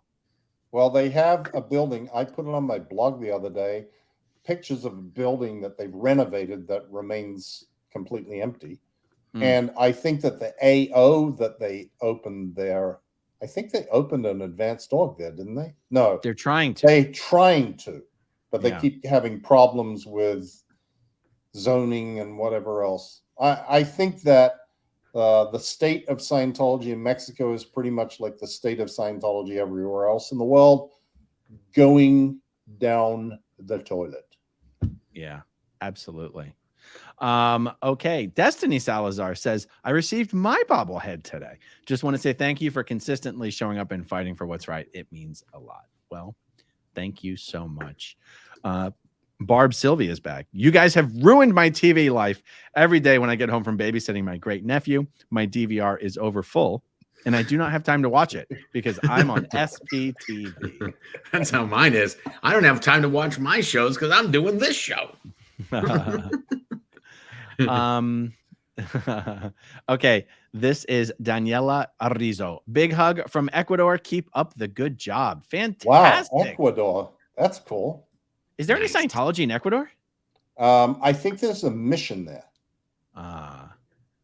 Daniela, let us know if there's if you get any search results for Scientology in Quito or Lima is in Peru, right? Quito is the capital of Ecuador. I think it is. Yes. That's right. That's not bad for growing up in a cult, right? Yeah, very, very excellent. Okay, Irene Hoffman, sorry for grinding, but were the branded or punished allowed to participate in the parties in the 90s? No. Right. No. If you're in a lower condition or you were declared to be a tiger or something else or rather, no, you didn't get to participate in those things. Yeah. Teaching with Tula. I have to imagine Teaching with Tula must be spreading the love around to the different channels, because this is at least the third time Teaching with Tula has popped up. Thank you, Teaching with Tula. Joe Birchfield, Nation of Islam thinks scientist named Yaqub made the whites. There you go. Scientist. A mad scientist. Like Dr. Frankenstein. Nancy Griffin's Aquatics. Is Tom Medals of Valor really large compared to others, or is he just so small that it seems huge? Both. It is. It's probably at least twice as big as the normal IAS Freedom Medal, wouldn't you say? Yes. Oh no, it's the Flav. It's the Flava Flav edition. It's like a clock. It looks like a clock, and it's got emeralds and all sorts of shit on it. It literally is bedazzled, just like a Flava Flav clock, but it has an IAS symbol in the middle of it. It's ridiculous. You couldn't wear it. It would never. It's ridiculous. Yes. Could you imagine if someone stole that and it wound up on like, what's the website? eBay? That would be amazing. Tom Cruise's Scientology medal, $7 goes to the highest bidder. or found in one of those storage facilities. Yeah, Storage Wars. They like bust it open and like oh my God, it's Tom Cruise's stuff. Like that Richie Akunto IAS thing that I have in my office. Oh, I was so jealous that Mike got a platinum meritorious trophy. Oh, you know that thing is it silver? Is it the silver meritorious or platinum meritorious? I haven't looked for a while. I don't remember. But Aaron, it's so heavy. We were trying. Oh, I know. I picked it up. Yeah, what is it, Mike? It at least weighs 50 pounds. Yeah. I would have said 35, but it's damn heavy. If it fell off and hit somebody, they'd have to go to the ER. Oh, you'd break your foot. So I think it's silver meritorious, which is $500,000. And what I want is, like, if I had one in my house, I'd bring some, under the radar Scientologist over. I'd be like, this costs you $500,000. I got it $7 shipping off eBay. Well, I got it for free. Yeah. He didn't pay anything for it. All I had to do was drive to Tampa. All right. Yitzi says, watching your show, one can really appreciate how precious freedom is and how dangerous cults are. Question: where is Tommy Davis? I hope he left Scientology. Tommy Davis is in Cairo, avoiding process servers, living with his new wife after having abandoned his last wife and twin daughters.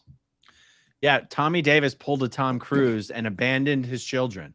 Yeah, but Tommy Davis never had a second wife. He only had this third one. Actually, now that I think of it, I think this is his fourth wife. Nadine, Jessica, this one, that's 3. I don't know. Oh yeah, you're right. This is his third wife. That's right. You know who got Tommy Davis into Scientology? It was Claire's dad. It was the stepdad, the expert witness. He's the one who got Tommy into Scientology. So I asked Claire, I said, how could Hugh have gotten Tommy into Scientology if Tommy was born into Scientology? And the answer was because he was just one of these delinquents that never wanted anything to do with Scientology. He was a rich Beverly Hills kid who didn't give a shit about anything. And he was smoking pot and doing his thing. And then he went and was getting auditing at the Beverly Hills Mission. And he finally was like, eh. And then they pressured him to join the Sea Org. And then he went to CC. And then the rest is history. Yeah. I can tell you, if Hugh Witt saw what went on in court today, he would be begging not to be called to the stand. Oh, let me tell you something. If they call him, then they've essentially given up if they call him. Yeah, absolutely. I don't think they're going to call any witnesses. Claire has forgotten more than he's ever going to know about Scientology. Okay. Yeah. That's how much he knows. He doesn't know anything. He was never in the Sea Org. He was never at the Ant base. He was an auditor at the Beverly Hills mission. That was his, that's his highest level of attainment. Okay. Next one. Angela Bernhardt, friend of Hogue. In lieu of a tattoo, I would like to respectfully request an SPTV fridge magnet. I'll tell you, you're definitely getting SPTV fridge magnets once we get our the merch stores up and running. That's for sure. T-shirts, hoodies, magnets, mugs. It's all coming. We just have to not be out of town and work on just that somewhere where we are. We're doing other things, and yeah, it's all coming. It's all coming. Everything will be here. Exactly. Okay, Carrie, what were each of your thoughts when you found out the truth about all of LRH's lies about his life? Well, my first thought was, that sounds about right. I should have probably known that. I guess my first thought was, wow, a lot of things suddenly make sense to me. Like that it changed my perspective on all of the rest of the stuff. And that was very, very revelatory. When you understand that Hubbard was a storyteller / liar from the earliest age, and then you sort of recount the lies and bullshit all the way through his life, a lot of Scientology inconsistencies and weirdities and things suddenly all go, oh, of course, it's just bullshit. Yeah. So that was my reaction.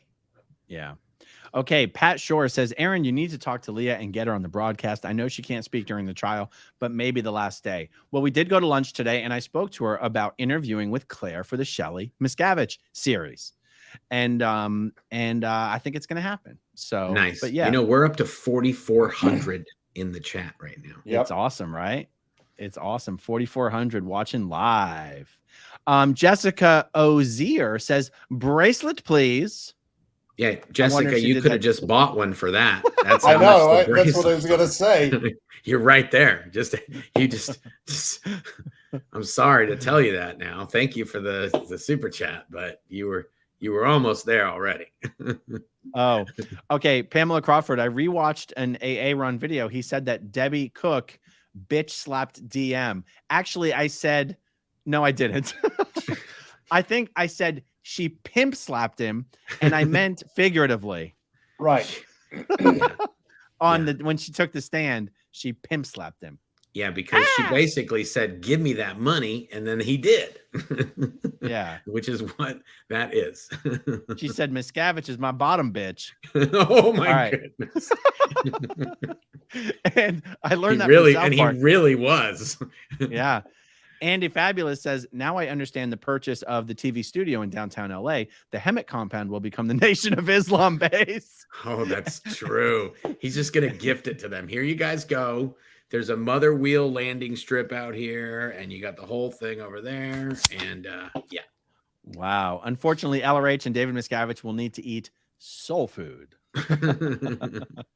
You know, the NOI took over basically the Applied Scholastics facility in St. Louis. Did they really? Yes. They have couples get-togethers there. No. I put it on my blog. It was amazing. Like they took over the whole place for a Nation of Islam couples get-together week. You call it that Spanish Lakes joint? Yes. Where Tom Cruise spoke at the opening? Yes, that one. Wow. Oh, so this person may not be far off. You know what? Yes. There's nothing happening at the Ant base. That property it's gone. It's useless basically. The stuff they're doing there is strictly busy work. Busy work. Well, and someone also messaged me and said most of the staff members at Detroit Day are Nation of Islam people. Yeah. Yeah. And it's going to be the same in Chicago if they ever get that joint open. Wow. Crazy. And okay, it Bonnie already is that way in DC. In DC. Yeah. Yeah, when yeah, I yeah. When Mark and I went by DC, and the only people that you see standing outside have bow ties and, the women Yeah. dressed like Nation of Islam women. No. We Yes. actually, Aaron, we were staying. So when you came to DC with us that one time, Yeah. we were staying on the opposite side of town, like past the train station and all that. Well, when we went this last trip, we were staying on the other side of town, and we would drive by the Scientology org on the way to our project every single day. And every time we would drive by, the only people we would see were the NOI guys. It was weird. It was kind of like, these are the guys here then, I guess, now, because that's all we're seeing. Wow. Guys, look what time it is. It's giveaway time. It's my turn. It's giveaway book, time. right? It's the scuffed signed book. It's the scuffed book giveaway. Let's show. Should we show it? Do we have it on our person? Yeah. What? We're in a hotel, dude. I'm in a hotel in the middle of nowhere. I thought that's why the book got scuffed. He bought the scuffed it got book. scuffed when it got sent to Colorado. When I shipped it from my house after sending it to Colorado, when we were still doing that silly routine, it got messed up. This one, I think Claire's cleaning out her office, and she was like, "Oh, here's a great. Oh, this is the one that was. It's literally. It's not even the book. It's the cover that just has like a little crinkle in the bottom of it or something. It's not. So Mike's doing the giveaway then. Okay, so you got to count it down, and guys, you got to burn up the live chat. Yeah, there's 4,444 people are watching right now. Wow, look at that! I think StreamYard just likes to keep those nice even numbers. It's always like that. Oh, we just lost one.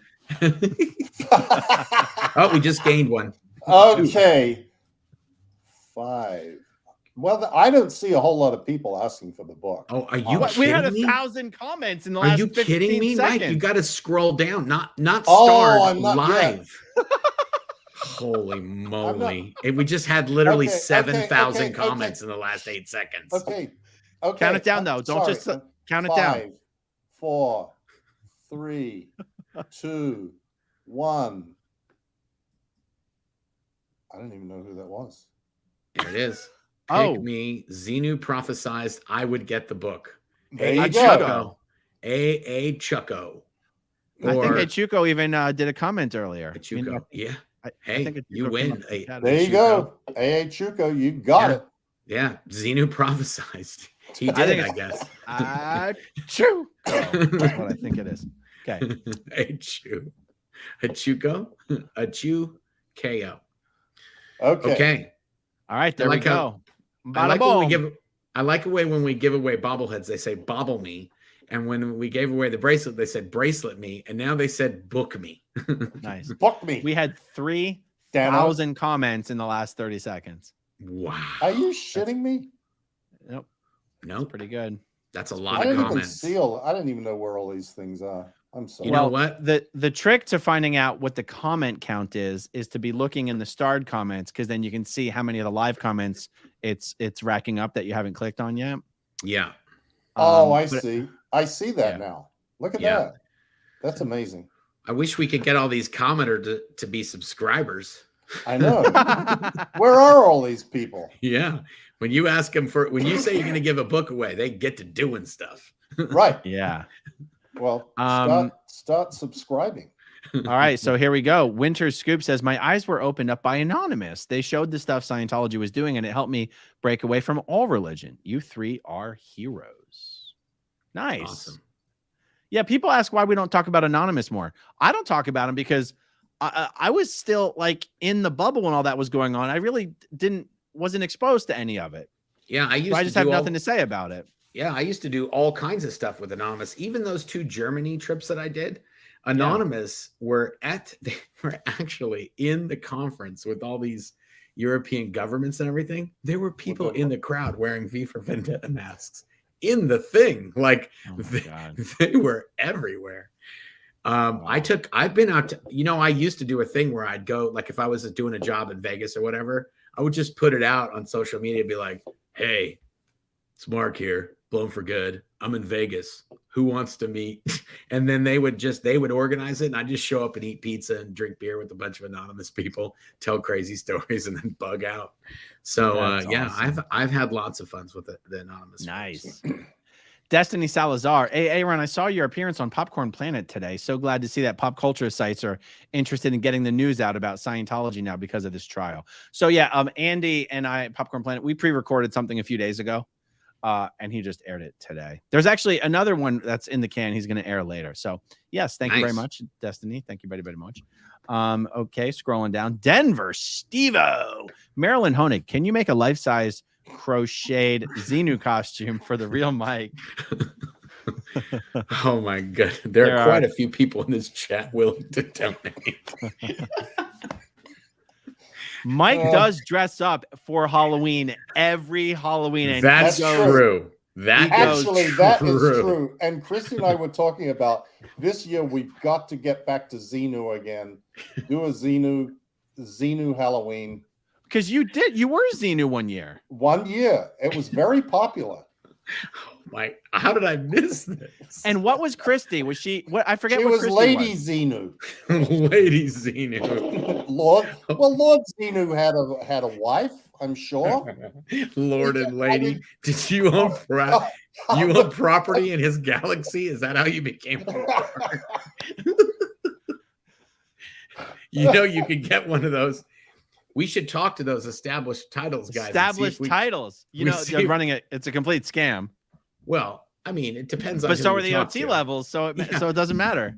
From that, a person who lives near us, who Aaron knows, actually, you know Marc too. She gave me 2 glasses that are inscribed Lord Xenu and Lady Xenu. Wow! Haven't you seen them in our kitchen? I think I have. I have. Yeah, they're very cool. Anyway, I think a Xenu outfit for this year is going to be the thing. Nice. And somehow Jack our will be chat, Xenu. Baby Xenu. All right. Somehow our chat numbers are dropping. So, all right, Chris Curtin. That was certainly interesting, educational, and good. And a good old-fashioned Judge Smackdown. Loved being an SP in court. And I quote of the day is Judge A. Oh, wait. Is that the same one we already did? Or did he make No. No, he made another one. He made another one because that one was messed up. Is Judge A. Don't tell me to hold on ever again. Yes, indeed. Kit White is responding again. I emailed it to Growing Up in Scientology. Oh, this was the Brady Bunch thing.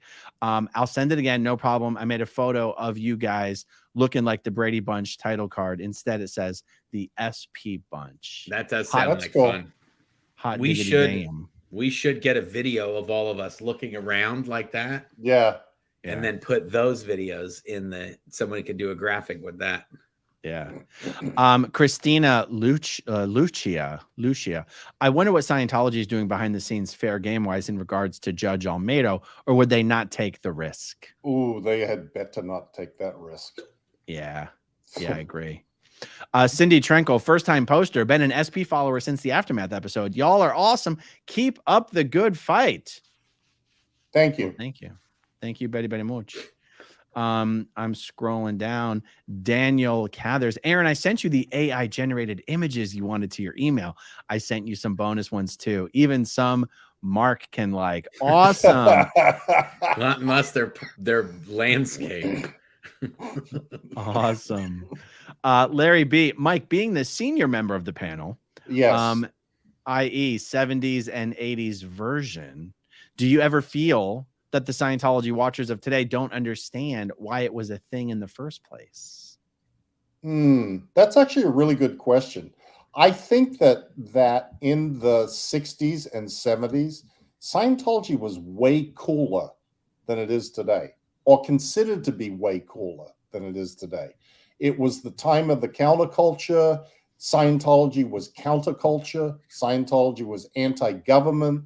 You know, all the hippies and people were anti-government. So if the government said that Scientology sucked, those people loved it. So yeah, I do think that era of Scientology is such a distant memory that people don't really get how Scientology grew to be as big as it was back in the 60s and 70s. I mean, it was never huge, ever, but it was considerably bigger than it is today. Right. Indeed. Okay, so tools and stuff. Why do you think LRH was so vehemently against psychology? Was it because of a bad experience or only because he was running his own mental health grift through Dianetics? So here's the thing. We did answer this question earlier in the stream. So I'm sorry to burn a super chat on you, but for everyone in the replay, the good news is, tools and stuff, that if you watch the replay, I'll actually go through later and put chapter breaks for every different question, and you can find the question there. So I think that's fair, though. But thank you so much for the super chat. Okay, let's see. I'm going to jump back up. Okay, Suzanne, how exactly did Hubbard get the inspiration to come up with the word WOG to mean ex-Scientologist? I can't imagine he just made it up from nothing. He stole it from the Navy, because in the Navy, if you haven't gone past the equator, then they call you a polywog. And and it's a derogatory word also in England and actually, Australia and other places. I just realized something. I've said, because Hubbard spent a lot of time in the UK, and did he not spend some time in Australia? Did he? I was always confused about that. I don't know about spend time in Australia, Mike. Did you freeze, Mike? It looks like he did, or he's just Mike. Really, if you need help, blink. He's just really okay. Still. Well, Mark, here's what I was trying to make. I've been saying because Hubbard spent time in the UK, he knew WOG was a racial slur, but he didn't move to the UK until after he started Scientology, and he was already using the word WOG before he went to the UK. It's a Navy term. It was a Navy term. Yeah, it's 100% a Navy term. Okay. I've gotten emails from tons of military people that say that, hey, Mike is unfrozen again. Mike's or he back. was just being very still. It's definitely, somebody said his TRs are in. Look at that. Anyway, he definitely stole it from the Navy. He stole a lot of terms from the Navy. If you go through them, a lot of people have written in saying, "Oh, that's a Navy thing. That's a military thing." There you go. Okay, good. The chat numbers are going back up. Okay, let's go. Susan Sprague, the Young Turks just roasted Grant Cardone on tonight's show. Oh, I've got to look for that. We got to take a peek at that. Yeah. By the way, me and Jeff Augustine have done just some brutal videos about the fraud. Gary Cardone and his ex-wife Monica will be lucky if they don't get criminally prosecuted for the fraud they're running over at Chargebacks 911. So there's a really good super chat about them coming up. Oh, nice. How they're possibly going to be doing that Criminon course I was talking about earlier. Marilyn Honig. Hi guys. Question: where do SPs come from? Do they have excessive amounts of body thetans? They were created on the planet Farsec. That's real. He's not joking. Well, psychiatrists. And psychiatrists then create more SPs by using electric shock, and I don't know. There's like many sort of parts to this story, but there is a super confidential writing by L. Ron Hubbard where he talks about the planet Farsec, Farsec, that is the source of psychiatric suppressiveness in the universe. So that's where basically SPs come from. SPs create other SPs around them by suppressing the people, and it's all a little fuzzy and not totally well defined, but that's generally the answer. Nice. Danny Hightree says Louis Farrakhan was involved in the assassination of Malcolm X the last time there was a problem. It's a strong point there. Strong point. Okay, scrolling down here. Megan Rerode. Hey guys, been a while since I could get to see y'all. I'm so hooked on Aaron's court blow by blow. Last name is Rerode. Okay, Megan. There you go. Look at that. Nice. She knew you were going to butcher it, and she ended it with the pronunciation key there. That's smart. Very smart. Okay, scrolling down. Let's see. Excuse me. Oh, I like that. Excuse me. Do you ever think an event could happen, alien invasion, natural disaster, that would prompt an uptick in Scientology. Can anything stop the demise? What do you guys think? Not really. If Xenu shows up after getting after the batteries die out on his electronic prison that they locked him in, the loyal soldiers or whatever they're called, Officers. loyal officers. I always say loyal soldiers, loyal officers. If he shows up, he's gonna unload a can of whoop ass on Dave, and that's gonna be the end of it. He's capable of intergalactic travel, and we're worried about a 413 guy named Dave. Okay, I'm not gonna put my money on Dave. I'm gonna put my money on the intergalactic overlord Xenu. I'm telling you, when Xenu shows up, DraftKings is David Miscavige is gonna be the underdog on that card all day long. Get on the right side of history. All right, Yeah. Jenny Davis, please tell Leah we hope to see her on SPTV. Oh, she definitely will. She definitely will. She knows. Check this out. Love you guys. Mike, I live in Uruguay, and I already bothered all my U.S. family to locally receive and send me your book if you ever feel like giving away a signed copy. Nice. Nice. I thought I was following the comment until the very end, and then it made me wonder whether I understood the earlier part, but that's okay. Okay. Alexia Thacker, any Jehovah's Witnesses content coming to SPTV? Would love to see you all interview the couple who run the XJW Critical Thinkers YouTube channel. I think that's quite possible. I mean, the interview that I did with Shalise Ansola, she's former Mormon, on my channel was interesting. It would be just as interesting to do a chat like that with former JWs. You know? Yeah. There's an enormous amount of parallels. I learned so much about that subject from the show that we did on the Aftermath. Oh, right. Oh, this is an interesting one. JLD is me. Church of Scientology YouTube is owned by an anonymous person. I think the handle at Church of Scientology, Anonymous has that handle. Interesting. Yeah, that okay. also might be the reason why Scientology has scooped up so many domain names, is that there were people buying them all the time, just randomly, and that's why they had to buy 10,000 of their own. Yeah. Remember the old "I want my MTV" commercials? We need an SPTV version. We do. That's what we started the show with. Yeah. Well, yeah, but we can't have Sting sing I it want because my otherwise, MTV. yeah. Yeah. I mean, MTV had their Spaceman as well. That is the inspiration, I think, for that intro. Yep. Yeah, it is. So That's about exactly a bang. Okay. Bonnie Dayshaw says, Mark, are you worried about Claire's safety? Does she have some security while there? Bet you wish you could be with her. Thanks for reporting, Ron.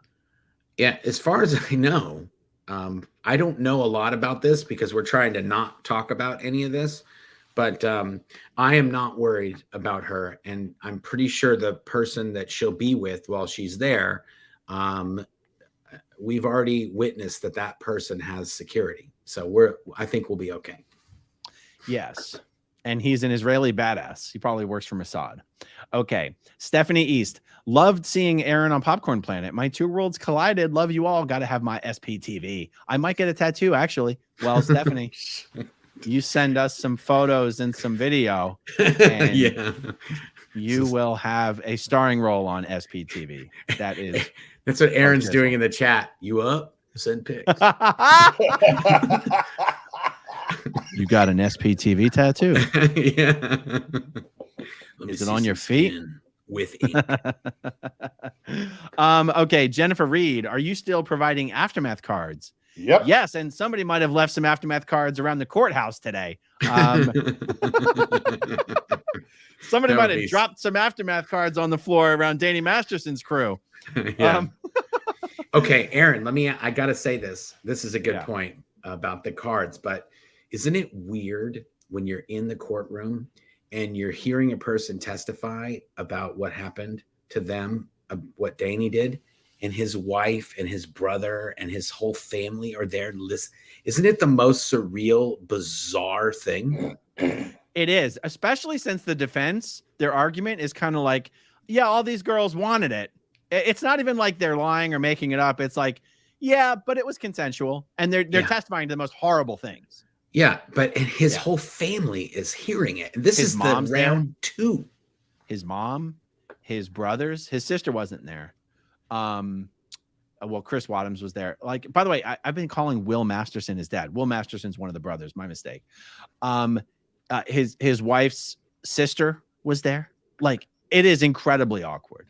It's got to be the weirdest thing for them. Yeah. It's weird Yeah. for So, me just sitting there being embarrassed for them. Yeah. So Jennifer Reed, anyone can email volunteer@theaftermathfoundation.org. And as long as you're in the United States, just give them your mailing address and they'll send you some Aftermath cards. So there you go. Bada bing. Okay, let's see. Eat more pizza now. Dumb question. Would today's Scientology be trusted more and have more members if David Miscavige was older, appearing to be wiser? No. Yeah. Nah. Hey, what do you think about the photos that just came out of him? Those are the ones that they actually published. What do you think? How old is Dave? 61, I think. He looks older than 61 to me. Well, he's been well cooked in that tanning bed. Yeah. That I'm doesn't wondering, help. did you think he looked older than his age in those photos, Mike? No, Or just I didn't. Okay. He does look I think he looks pretty good, frankly. I think he has great makeup, great hair, good plastic surgeon. I think that he does a pretty good job of keeping himself looking pretty much the same. He doesn't look that much different. He looks skinnier. Yeah, he looks like he lost a lot of weight to me. Yeah, he does. Too. He looks like he was never fat, but he looks like his face looks a little more hollow than it looked to me when I remember the way I remember looking at him. He's looking more and more like that guy that was My Favorite Martian. Yes. Yeah, you're right. I'm a little surprised he hasn't gone the Grant Cardone route of the hormones, the testosterone, because Matt Miscavige was on that big kick of working out and getting, having big arms for such a little person. And I'm a little surprised because he's clearly not doing the TRT. He's clearly not weight training. You can tell he's gotten skinny and not necessarily in a healthy way. I mean, at least when I look at the photos, that's how it looks. What is HGH? What does that fall into as a human supplement? Human growth. I know what it is, but what does it fall into as a supplement? It's not a supplement, it's a hormone. Okay, so he was taking that a lot. So I don't know. Oh yeah, it's a steroid. Like that's a steroid, Okay. That's what they call. Yeah. Okay, here's a question. Escaping the cultiverse, Mike, were you not exposed to true info while in OSA when you were involved in the Jerry Armstrong lawsuits? Well, oddly, I was not involved in the Jerry Armstrong lawsuits. I had just gotten into OSA at that point, and I went to Portugal to sue the Portuguese government. But I was certainly exposed to a lot of the lies of Hubbard when I was the LRH Personal Public Relations Officer International and was trying to put together the Hubbard biography. And but at that time, my perspective on things was if Hubbard said it, it was true. And the fact that we couldn't document it just meant that we were lousy researchers and hadn't gone to the right place to find the evidence that would support the claims that Hubbard made. And that's the mindset that all Scientologists have. They don't think that Hubbard ever told a lie. And if he said he was, marooned in a boat escaping from Java, sailing across the sea to Australia, attacked by people with submachine guns, they believe it. And they go, yeah, someone's covered it up. That's why there's no evidence. And that's how Scientologists rationalize, ignore, and have horrendous cognitive dissonance over the facts about L. Ron Hubbard. And as the L. Ron Hubbard Personal Public Relations Officer, I was the biggest one. I had to be. That was my job. Wow. You know, I Incredible. have to say one thing is we used to do these videos around L. Ron Hubbard's. I want to say it was around his birthday when we would do like the old timer videos. Yes. So for March 13th, we'd do these videos where we interviewed people that worked with L. Ron Hubbard or were around at St. Hill and this kind of stuff. And a lot of times, I guess it's PPRO, the personal, what's it stand for, Mike? LRH, Personal Public Relations Officer. Okay, good. So somebody from that office would a lot of times come to these shoots because every once in a while, these old timers, they'd get off in a jag and they'd start telling us about a story or something that happened with LRH that was super, super not PC. And sometimes the person would have left some BTs just got in my microphone. Sorry. Anyway, sometimes that person will have left to go to the bathroom or take a call or something like this. And this person would be telling us, and we'd be videoing it. And this person would be telling us this story that was super, super inappropriate. And then the person from the office would walk in and go, whoa, whoa, whoa, whoa, whoa. This is not what we're here to talk about. They would literally just stop them right dead in the tracks. Like, stop telling this story. What about the story that we asked you about? And so every once in a while, we'd have to get a talking to, like, hey guys, we're not here to find out about these random things. We're here to get the specific thing that we're talking about. But Don Breeding, you know who Don Breeding was? Yeah. He was one of the guys that was around with L. Ron Hubbard that helped L. Ron Hubbard make the e-meter. And this dude had all kinds of crazy stories about L. Ron Hubbard when they were ripping off Volney Matheson's idea on how to make an e-meter and how to make a Scientology version of it. And this guy, Don Breeding, was the guy who helped Hubbard do that. And anyway, I just thought it was very funny that these old folks had all kinds of cool stories, and Scientology did not want them to tell them. Right. Nice. Robbie says, Mike, today is Anzac Day. Everyone is on holidays watching SPTV. Go Anzac. Woot woot. Cindy Trenkle, first-time poster, been an SP follower since the first Aftermath episode. You all are awesome. Keep up had the that good one already. fight. We did? Yes. Oh, shoot.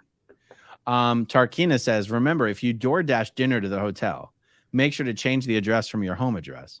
Have sent food to husband when traveling. I've literally never done DoorDash ever in my life. I've never. Neither have I. I don't even have the app. Neither do I. I will have to go find some dinner after this. That's for sure. Okay. Fairy Spun Fibers. Mark or Aaron, did you ever get the video and photos of Les the Squirrel with Mike Bobblehead? I sent it about 2 weeks ago, I think. That sounds awfully familiar. I did. It's where there was some nuts on the ground next to the bobblehead. Just so you guys know, I do almost see all the emails that are sent to me. I just can't answer them all because I get like 150 a day. So if I just answered the emails, that's all I'd be doing. Because I like to, when I answer an email, I like to write, something. I don't just go, thanks. But we do see them, and Claire does see them and saves them. And when we do, when I get back to Colorado, we'll do the bobbleheads and the shoops thing. We'll start that up. We're going to just do that once a month now, just because we weren't doing anything else except for bobblehead picks and shoops. Yeah. And I'm trying to do SP files and all that other good stuff. Well, okay, guys, it's almost time for the next giveaway, but hold on. Mark, what are you drinking? Donna Rose wants to know. I'm drinking water, just lime. It's severed lime. So I used to, when these large aluminum water cans started hitting the market, I used to think, what a waste of materials to put water in an aluminum can. And then someone pointed out to me, it's much easier and efficient to recycle aluminum than it is to do plastic. That's exactly correct.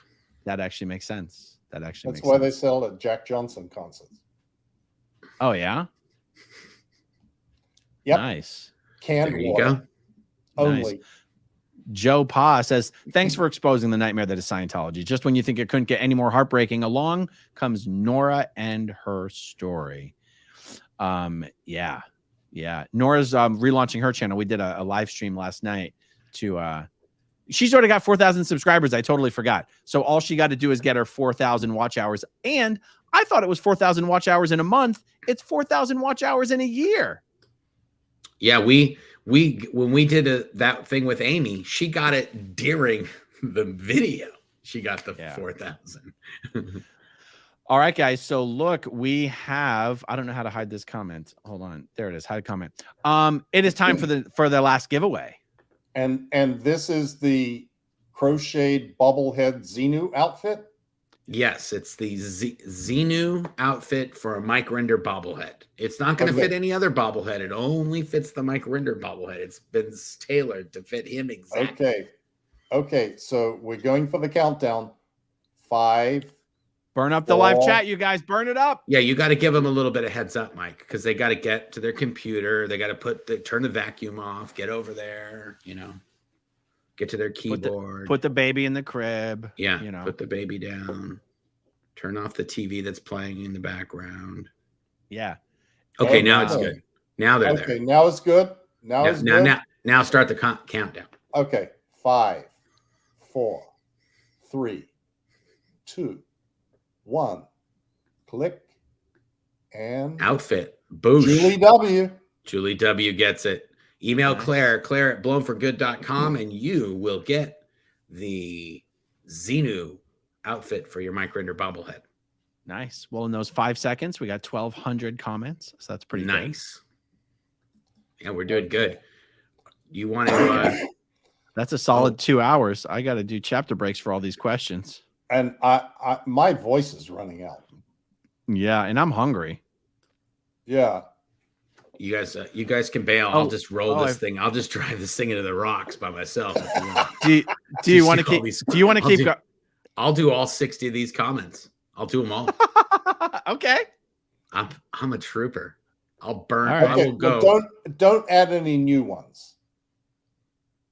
What do you mean? Don't add any new stars.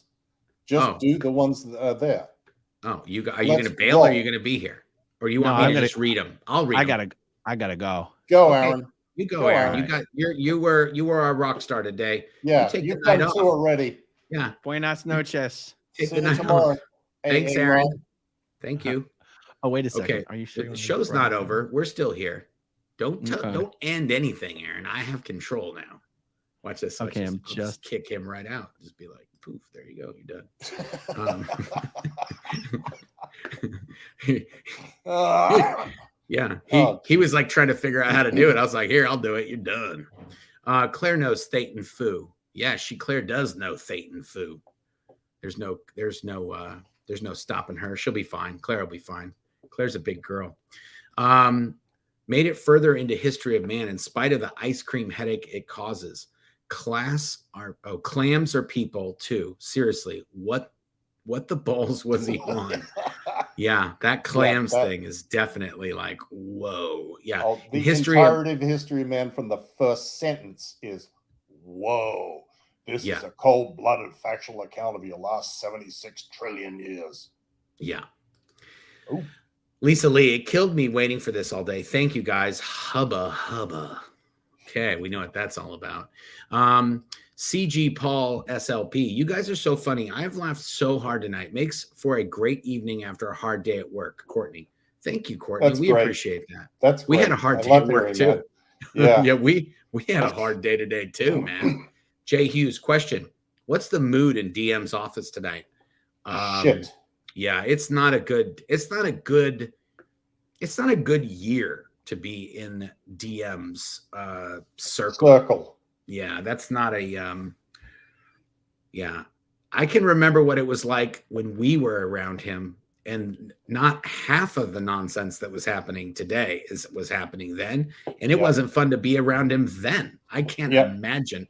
Like he's one of those guys that anything that he finds out about could send him on a tirade. Any one thing could set him off into a world of crazy. And I mean, they probably said if Leah is in the court today, then someone's getting fired, like that kind of thing. Like that's why they did everything they did. They had a process server. They had the report, everybody who had to do whatever they did. And then it still failed. Yeah, that was not going to be good. Chico, Mike, how do I send you my info? And my name is Charlie from Big Tussle, Oklahoma. Nickname is pronounced AA Chucko. You can go to your blog, right, Mike? No, but this is he won. So he needs to send the email to Claire. Oh, yeah, the guy that won. Yeah, send that Claire at blownforgood.com.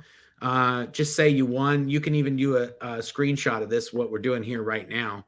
And yeah, and she'll send you whatever she's supposed to send you. And Claire, I'm trying to think. I think that was the signed book, right? Yeah, wish I had maybe taken some notes or something. I might have to go back in the video and figure out who won what, because Claire's not going to watch the video. So I'll figure it out. We'll get you your thing. Just email Claire and tell her what you won, and then she'll send it to you. John Satowski, the three of you could dress up for Halloween as Xenu, Xena, and Zima. I don't know who Zima is, but I do know Xenu and Xena. But I'm not going drag, so Aaron or you are going to have to take that one. Penny Novoto, thank you for the super chat or super sticker, whatever they call that. Sarah, thank you for the super sticker. Brenda, thank you for the super sticker.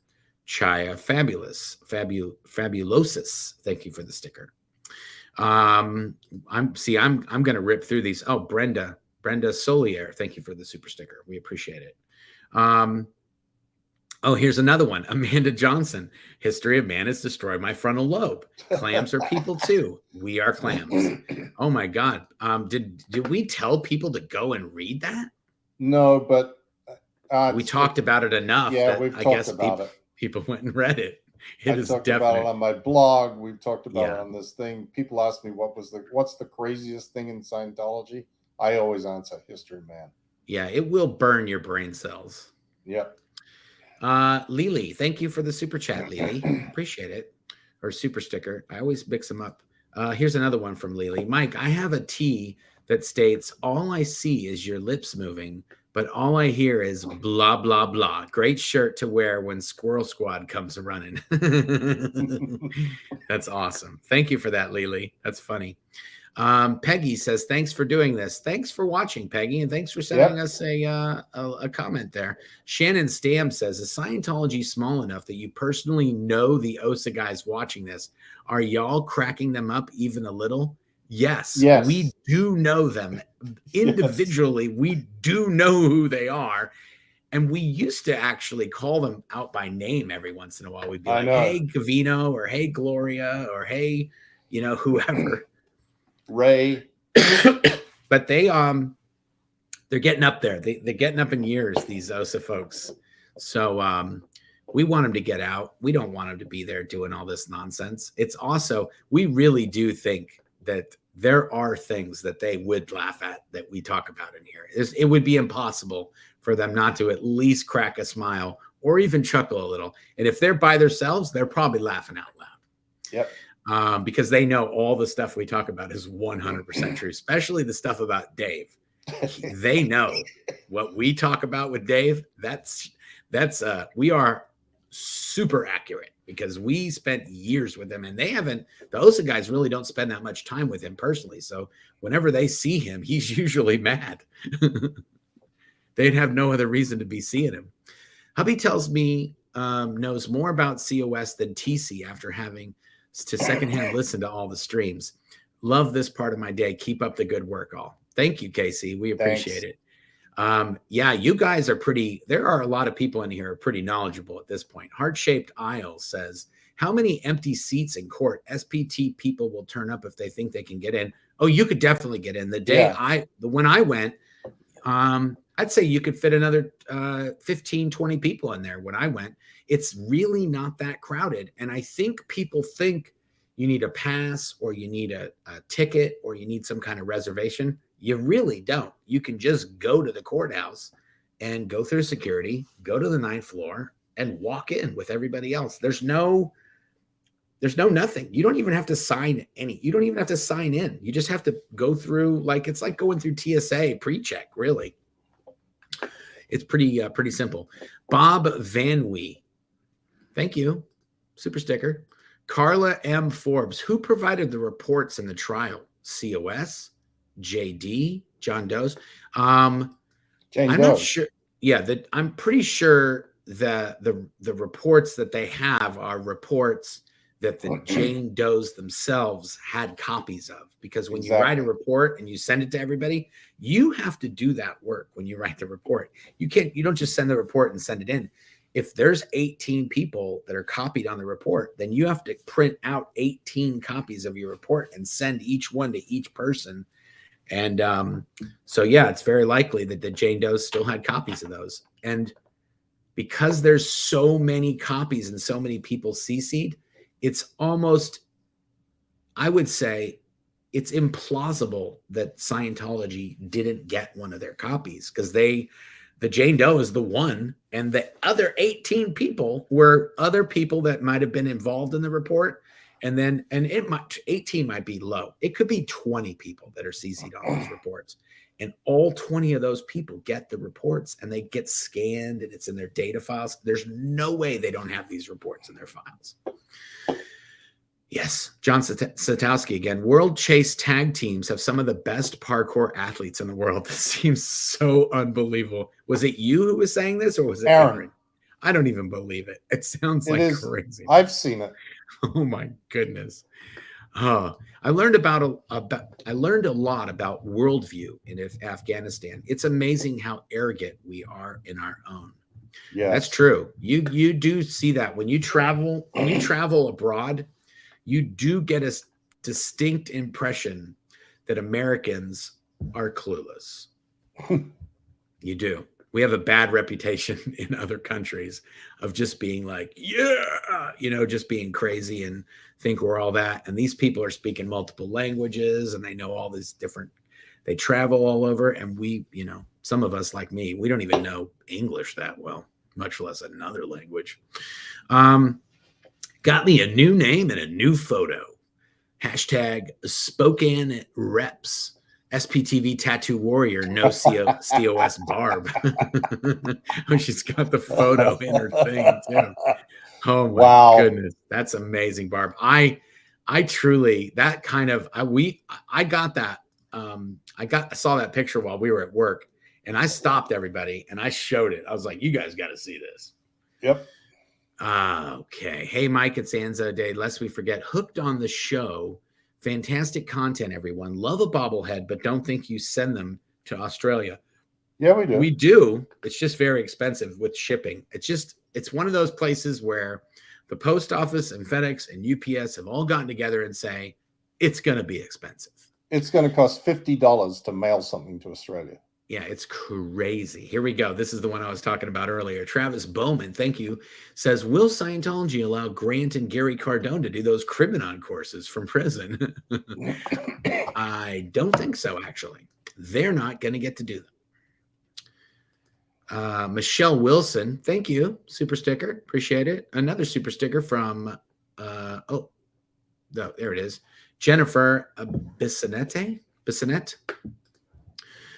Michelle Carpenter, mind blown for good. Yeah, this is definitely a mind blower. Suzanne, how exactly did Hubbard get the inspiration to come up with the word WOG to mean ex-Scientologist? Can't imagine just made it up from nothing. I think we already did that one, and Aaron just didn't do it. Is it possible that DM and TC are a couple and the women they are tied to are simply their beards? I don't think so. I don't think that that's a thing. Sandy B, is there a Scientology orphanage? No. No, there's not now. There used to be a place where the kids of Sea Org members went, and also Scientologists. It was called the Ranch School. It was kind of like an orphanage, but their parents paid them to go there, or they sent them there to deal with their kids. I'm squirreling you now, Mark. I want a book. Okay. I'm squirreling you now, Mark. I want a book. Okay. Good for you, Andy. Thank you. I think Andy does have a book. Excuse me. I use handle due to my family being difficult. Oh, that's a good one. Yes, we understand. Yep. LRH wrote a book called Enemy Within. Original Star Trek has an episode of the same name. Did one steal the idea from the other? I'm not sure. Is that one of the fiction stories that he wrote called The Enemy Within? I don't know. I've not heard of that before. Yeah, I haven't heard of that either.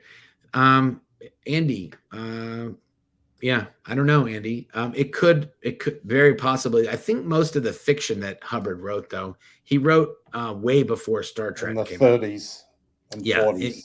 Almost all of that Pulp Fiction, Buckskin Brigades, Old Doc Methuselah, Fear, all that kind of stuff, Final Blackout. He wrote all that when he was doing his Pulp Fiction stuff in the 20s and the 30s, when that's how he made a living.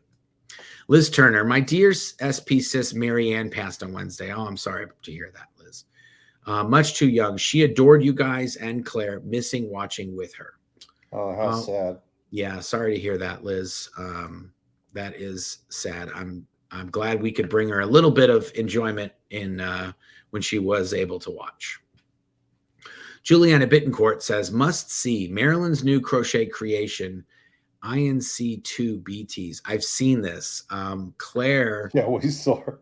Claire sent me a picture of this, and it's like, I think it's the catcher thing, right? I don't know what it is, but it's got like a bunch of little things. I don't know how she does it. I don't either. I don't understand how. I just don't understand how you can make structure and do all these things with yarn. I don't know. It's like, I'm kind of fascinated by it. When COS comes out with a new version of book with the original way LRH wanted it, doesn't that mean that they had been giving members false tech?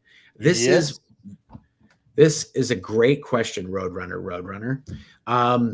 David Miscavige has this idea that he is scrubbing through everything that L. Ron Hubbard ever did and making it pure. And at least that's the way he sells it. That's the story. That's his shore story. That's how he sells the idea that he's doing this. But the thing is every time he scrubs through this, he kind of tweaks it just a little bit in the direction that he wants it to get tweaked. And that's what he's been doing, I want to say, since the late 80s. Right? Since the 80s, he's been doing this. And almost everything that David Miscavige has released since the 80s, some things he's released multiple times, and he just calls it something different. So you might have a lecture series on cassette, and then you might have a lecture series on CDs, and the CD lecture set is actually part of the lectures that you already had that were called one thing, and they might be part of a whole nother lecture series that was called something totally different. And now they're together, they're a new lecture series that's called a whole other thing. And they just come up with these marketing names like the Route to Infinity course. And they have all these names for them. Hubbard never called them any of these things. They've named them a marketing thing. Right. And yeah, he's been doing this for years. It's kind of same with the books. Yeah, I mean, same thing with the books. So many versions of the books that are now the fully on source version of the same book that has been being sold that Hubbard was referring to and reading from in lectures, and suddenly Hubbard's version of the book's no good anymore. We now have to have a new one. Yeah, that's the best example, is that Hubbard would sometimes give a lecture and he would read from one of his own books, or he'd at least say, oh, in this chapter, we're going to go through this. And so you're like, so Hubbard didn't even know that his own books that he was reading from were not what Hubbard intended. It's the weirdest argument. But anyway, yes, Miscavige has been doing this for 30 years and none of the Scientologists are catching on yet. So we're trying to help them out and give them a little tips to how this thing's working. Catherine S., if Thetans exist outside of time, did anyone ever ask why people always have past lives and not also future lives? That is a great question, Catherine S. And no, nobody ever asked that. I'm pretty sure no one's asking these. You're not really, Scientology is not an ask questions sort of group. It's a here's the answers kind of group. Other than sec checks. Yeah, unless they want to know what you've been up to, then there's all kinds of questions. But those questions are for you, not that you get to ask them.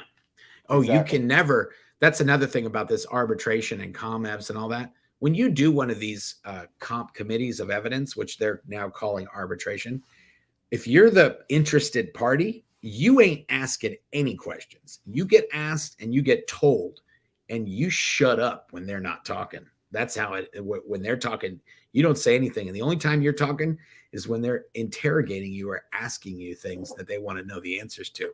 Yep. I don't know if you were in it with Mike, but that process, I think it was I did a video with Aaron, but that process is unfair when you're in Scientology. It's the most biased kangaroo court you're ever going to be part of. I can't imagine how it would get fairer if you had left and sued them. How is that going to get better? And by policy have no rights. Yeah, it's not going to get fairer. It's only going to get worse. It's so ridiculous that they're getting away with this arbitration nonsense. It is literally ridiculous. Donna Atkins Gilbert, when ads for Top Gun popped up on my Facebook feed, I always commented, where is Shelley Miscavige, my tiny, joyful SPX? Yeah, that's a great thing to do. And for all you guys out there, if you're getting a Top Gun ad or a Scientology ad or a Grant Cardone ad when you watch these videos, they're paying us to do these. So, you know, it is what it is. Bailey Bay. Who gets to audit DM? Are those recorded and kept? Nope. Nobody. They ain't. And no one's auditing him anymore. He got audited in 1993. And when he broke his leg, the girl that was responsible for the auditing of the RTC people, when he broke his leg, she knew she was in the hot seat. She skedaddled right out of that place. She blew. I don't think anybody's audited him since. Caitlin Pratt, know anything about the org in New Jersey? Any stories? I don't know anything about. There's no org in New Jersey. Well, isn't that where the first Bayhead? Isn't that where one of the first? There's a house. Yes, there's a house there. Yeah. Preserved, because that's where Hubbard scribbled Dianetics. Yeah. And that's it. There's nothing else in New Jersey. Really? No. You know there used to be a mission in Cherry Hill, New Jersey. That's where Ron Miscavige got into Scientology. I don't know if it's still there, though. Okay. Yeah, I don't have any New Jersey stories. I do know that Bayhead, New Jersey, which is kind of, let's say it's one of the birthplaces of Dianetics, right? It is the birthplace. It's considered to be the birthplace of Dianetics. Okay. It's on like one of those like 50th worst cities in the place to be. It's in the top 10 last time I looked. It's not the nicest of areas. Ron Klotzer. Can either of you guys use a 66-year-old disabled retired attorney communications major to help you with any of your projects? You know, I don't need any of that myself, but if you want to volunteer your skills or your services, it's possible that we might be able to use you just as a volunteer for the Aftermath Foundation. You can go to the aftermathfoundation.org/volunteers, or just go to the aftermathfoundation.org and click on the volunteers tab, and you can sign up there.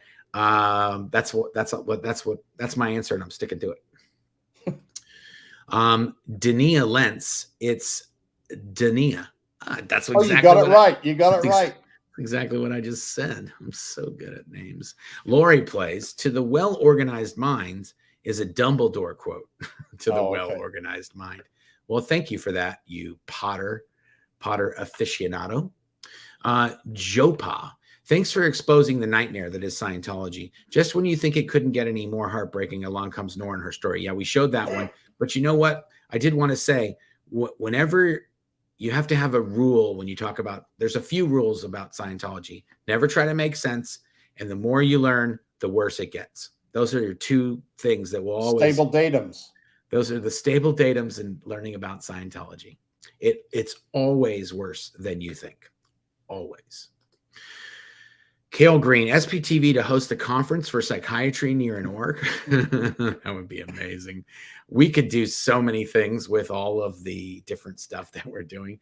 Joined late and watching Mike on 1.2 Veg. You need those blue EDs so you all much love to. Yeah, see, these are ones that Aaron didn't unstar. Church of Scientology, Anonymous owns. Yes, we showed that one as well. Thank you, GLD is me. What was LRH's reasoning behind fair game and knowledge reports? Well, those two things happened separately, as far as I know. Very separately. Yeah, Mike, I mean, this is really...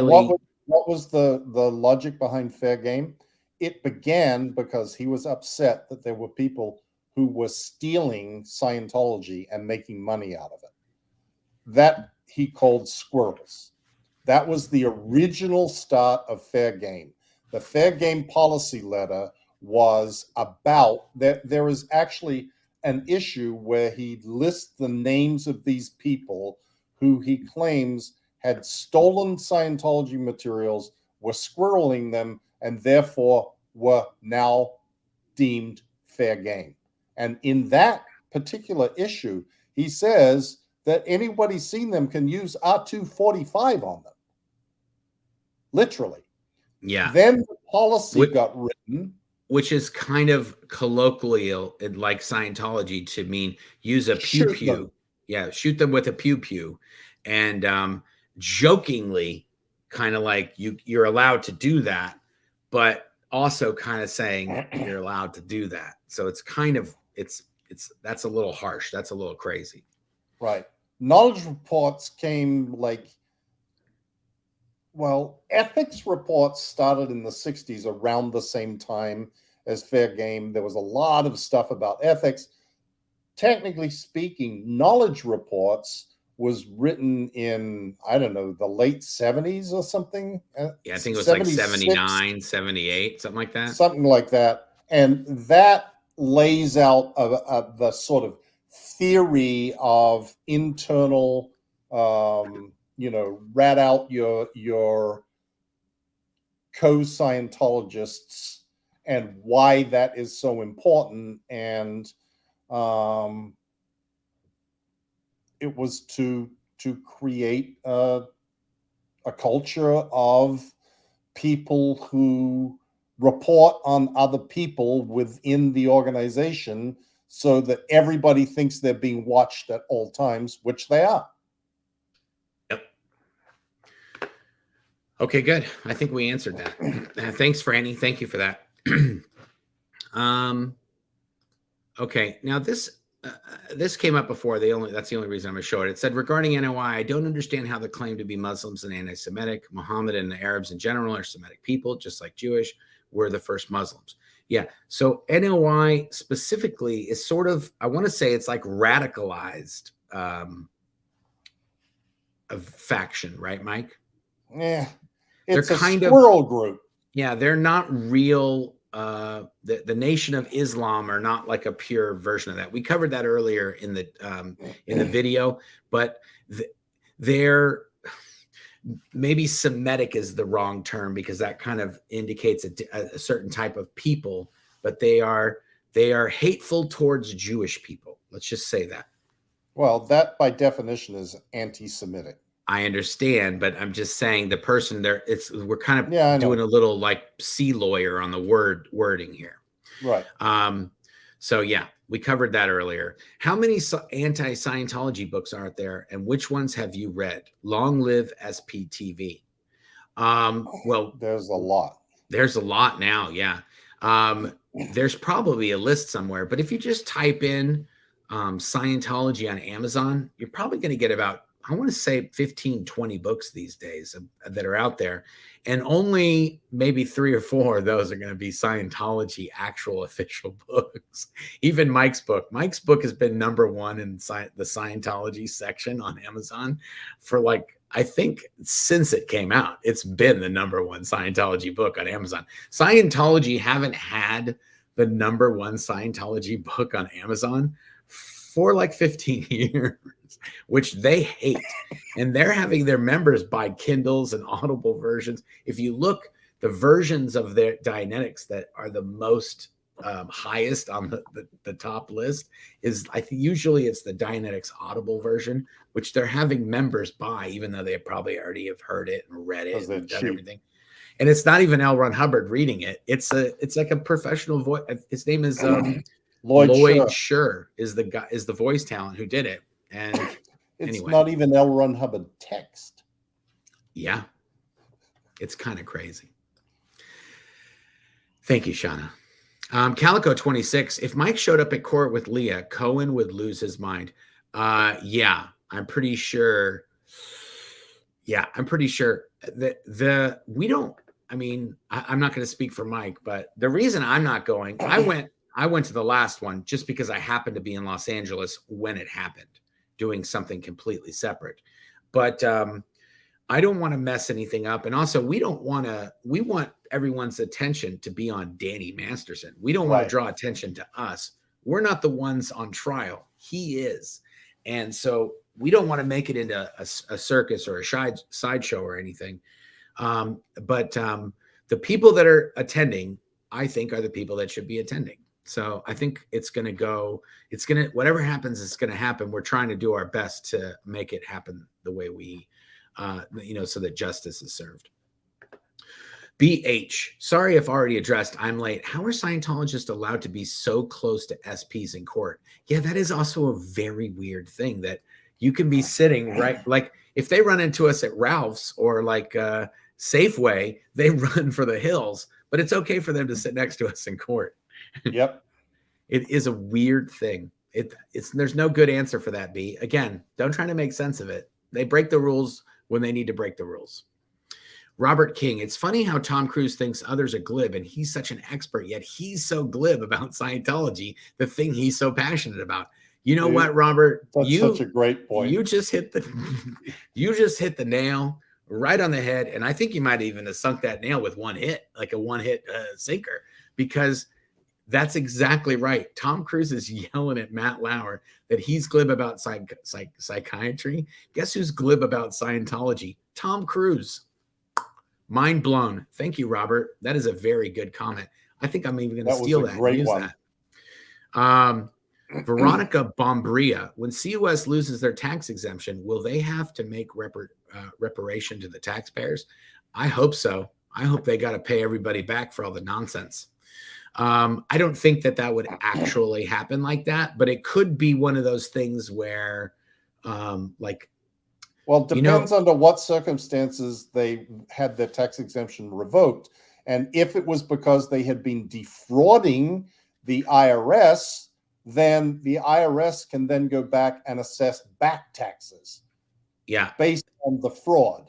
And that could be monster amounts. Yeah. When Scientology got tax exemption from the IRS, they had $1 billion bill in back taxes.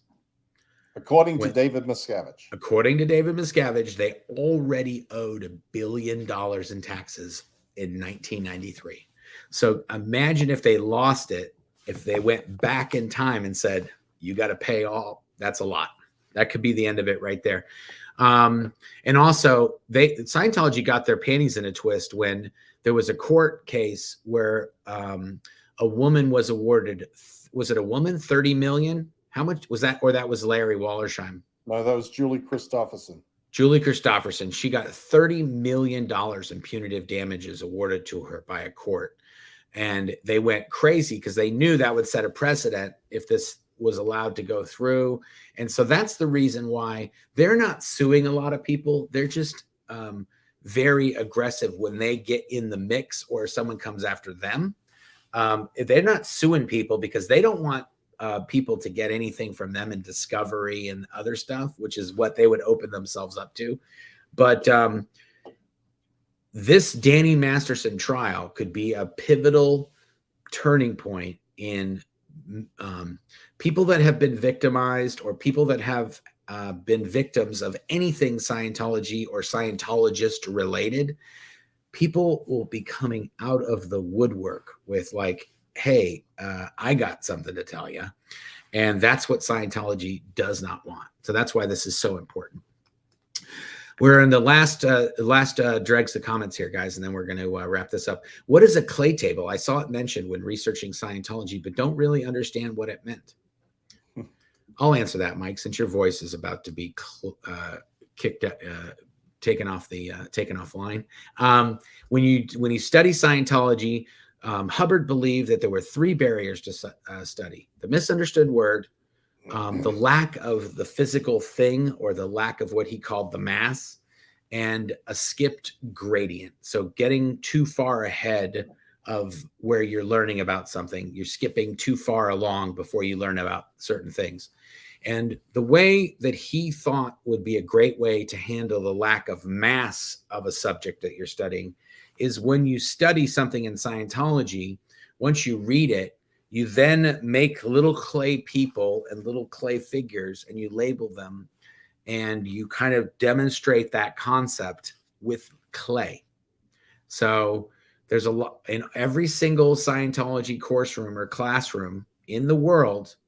There is what's called a clay table, and you go over there and you make these little people, and usually people that like Sea Org members that are used to doing like hundreds and hundreds and hundreds of clay demos, you get really good. You can make like a production line for making people and making signs, and you're not really allowed to write it out in the clay. You have to make the clay show it.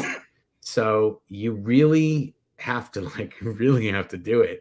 It's sort of like an art project. And also, by the way, I've very rarely seen any good clay demos. Every once in a while, you'll see a clay demo like that's somebody set up and you'd be like, oh no, this person should be doing this as a job. Like, that's amazing. Right. This is claymation material. Yes. Like literally it would look like somebody could shoot a movie of their clay demo. My clay demos, it looked like Sanford and Son. My clay demos, it looked like a junkyard. It looked like somebody just chopped the clay and. But the other thing, Mark, was when the person before you finished their clay demo, they just like pile everything into a pile. So you go pick the little men out of their pile and the little houses and the little cars and just stick them back down. I was just going to say that if you were lucky, you could recycle somebody else's clay demo and use all their people and use all their stuff. And even if they had some stuff you weren't thinking of, you're like, oh, I could use that car for something. I got to just tell one funny story though. When at Gold, before they renovated where Qual was, the clay table was kind of outside on like a patio. And a lot of times, sometimes if you were having to do a clay demo, it could take you several days to do a clay demo. You only go to study for 2.5 hours. And sometimes you'd have to do like clay demo, like your job. And if your job had a lot of parts to it, then you'd have to do a really, really big clay demo. And you'd have to put a sign on it saying save. You'd have to basically, in the middle of it, you'd put like just a scrap piece of paper and you just write save and your name or something or the date. And so people knew like, oh, this guy's in the middle of this clay demo. Anyway, one time I had to do a clay demo. It took me 2 days to do this clay demo. And I had just like about an hour, maybe a half hour, an hour left to finish it. And so I put a save sign on it. When I came back the next day, now mind you, we're in the California desert. And in the summer, it could get like 100. It could be 120 out there. Anyway, the next day I came to do my clay demo and every single thing had melted to the table. So it literally was just a pool of clay and my sign was actually in the pool. And it was like, oh, thanks for saving my clay demo, guys. It was all gone. It was just like giant waste of time. Anyway, I think we explained that. I'd rock an STV Borat Mankini. Thank you, Joe Virus. I would not like to see that. Thank you. Me either. Yeah, that's not No, something thanks. that we need to be looking at. SPTV. I'm going to put that in the store just to see if Joe Virus buys that. Okay. If we sell the Mankini, that's SPTV Mankini, and somebody named Joe doesn't buy one, we're going to hunt you down. Chaya Fabulous says, Fabulosis. I think that's like a Harry Potter thing. Fabulosis. I worked out today and drank a ton to stay. I went to the bathroom. I looked in the bowl and I can now say I attested to clear. Wow. That was a lot. And that was the last comment. I might have to star another one just to get that out, that out of my mind. Here we go. Ooh, thank you, Randy. You saved me with your super sticker. Randy Pearson. Wow. Thank you for that, Randy. I appreciate it. I just wanted to see, there's just a few other ones that I wish I could be an SP. It would be proud SP. I think we got them, guys. I think we got all of them. We powered through and we did it. Thank you, everybody who tuned in. If you haven't subscribed to Mike's channel, get over there and subscribe to Mike's channel. If you haven't subscribed to my channel, we are 123 subscribers away from hitting 29,000. Whenever we tick over another 1,000 on the Blood for Good channel, We randomly pick somebody in the comments to get a book, a Blown for Good book signed by myself and my wife. So if you haven't subscribed, get on over to the Blown for Good channel. If you're watching on Mike's channel, if you're still watching on Aaron's channel, go over to the Blown for Good channel and subscribe, please. It helps out the YouTube algorithm to put us in front of other people, put us on the recommended pages so other people can watch these videos. And yeah, thanks a lot. I don't know if I don't think we're going to do a video tomorrow because we're all out of town. And because Tuesdays is kind of like the Claire and Mark show. And because Claire's getting ready to do her thing, I don't know. Aaron will probably do some episodes no matter what. And we might join him. 7 lives. Yeah, but we might join him after he gets out of the courthouse. Yeah, maybe. We might do this every day. I don't know, but we'll let Aaron decide how he wants to deal with that. Yeah. Otherwise, thank you everybody who showed up. I'm trying to see if we have some kind of outro to play. We don't really have any outro to play on here because to be honest, this is Aaron's channel. We're kind of running his thing. He can't do any videos while we're on here doing this, I don't think. Right. Well, hopefully he's getting some food. Yeah, hopefully he went to go eat. Anyway, thank you everybody who tuned in. Thank you for 3,600 people still watching. 3,600. Yeah, we've got a lot of people in here. We blew away the records, guys. Thank you for everyone who joined tonight. Thank you everybody who commented. And thank you for everybody who sent in messages. I think I did get to all of them. If I missed yours, I'm really sorry. I thought I starred them, and I even went and read a ton of ones that weren't super chats. So yes, thank you very much, guys. We will see you next time. Thank you very much. And I'm just going to go like, and